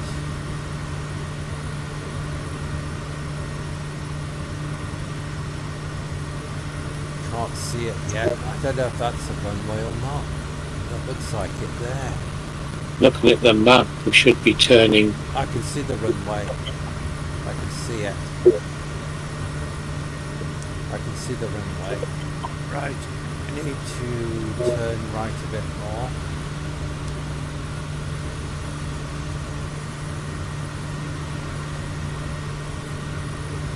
We're nearly about lined up with it.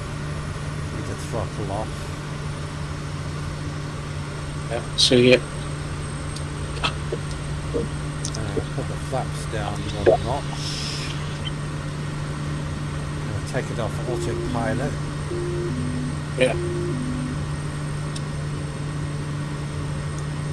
Oh, it's quite a long runway by the looks of it. It is very long, isn't it? It is an international airport, like.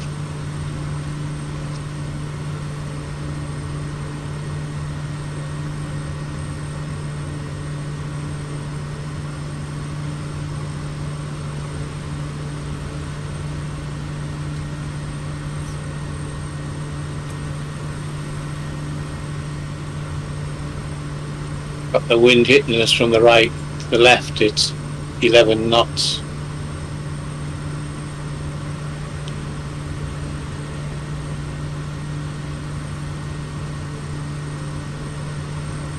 It's a bit of a right rudder, I think.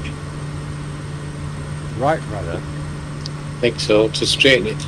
My plane's not turning in as it should. A bit crooked going on the end. So I've got a little bit of right rudder just to keep it straight on the runway. Okay. Flaps down 2.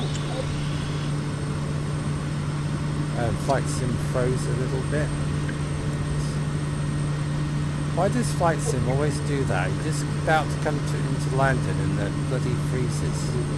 Test, yeah. I'm at 3 now.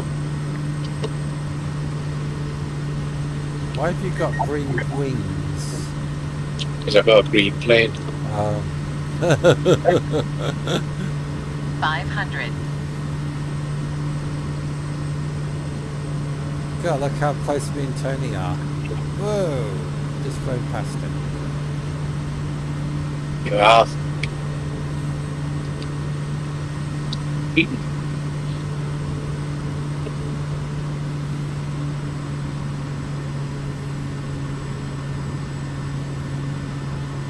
After all this way, we don't want to crash.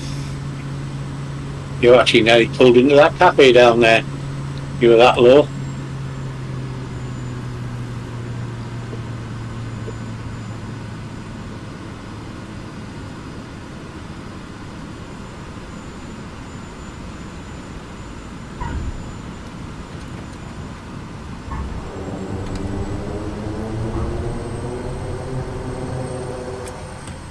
go. Nice landing. Mine was a perfect landing as well. Aren't we brilliant? But turn right here. Yeah. Okay. Turn right here. Aren't we wonderful pilots? If anybody wants to employ us to fly Kodiaks, you know, we're experts.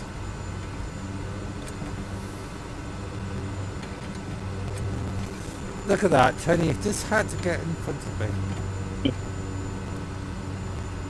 I landed first, but he just wanted to get in front. Oh, he's got. Oh, hello. I've got the man with the. I've got. Oh, he's got. I've got the man. You got the man, you bastard. I wanted the man. There's another one across there next to the plane, I think. I've got a man as well. Oh yeah. Yeah, I've got a man. I don't think this one. I don't think this one's for me. He's got his arms out. Mine's not telling me what to do. I think I'll knock him over. Really? Really? How close do you want me to get? I'm not getting any. I'm not getting any close to that. I'm giving him a shave. Oh god. Oh, we did put a handbrake on. There, handbrake's on. Turn the fuel off. Yeah. That was a bloody long flight, that. That must be 4 hours at least. Yeah, it is. Yeah. 4 hours.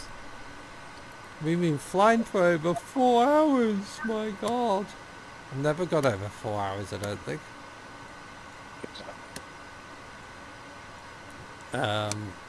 YouTube will be processing that for bloody yonks.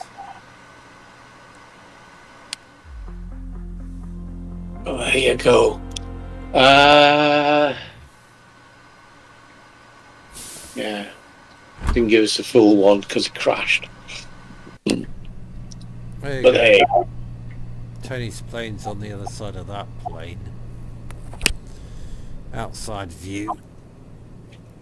Tony's is a green plane over there. That is Tony's plane. Well, that was a massively long flight. And that's really unusual for you to do a long flight. yeah.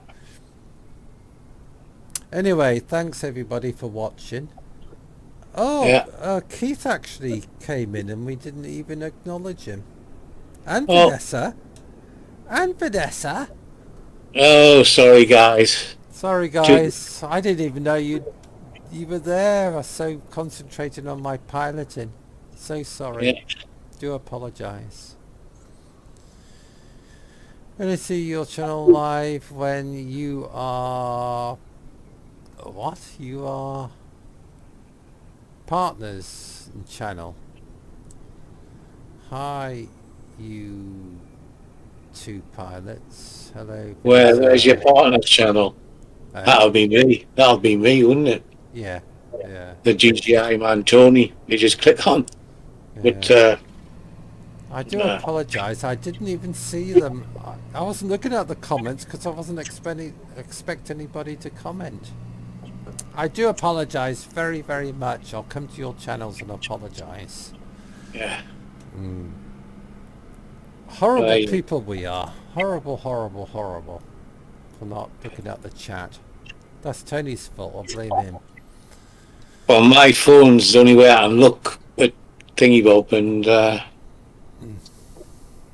yeah, I dropped the phone, so Okay, yeah, we're going to stop the live stream and we'll catch you later. And I'll No, contact Vanessa and Keith to apologise. he's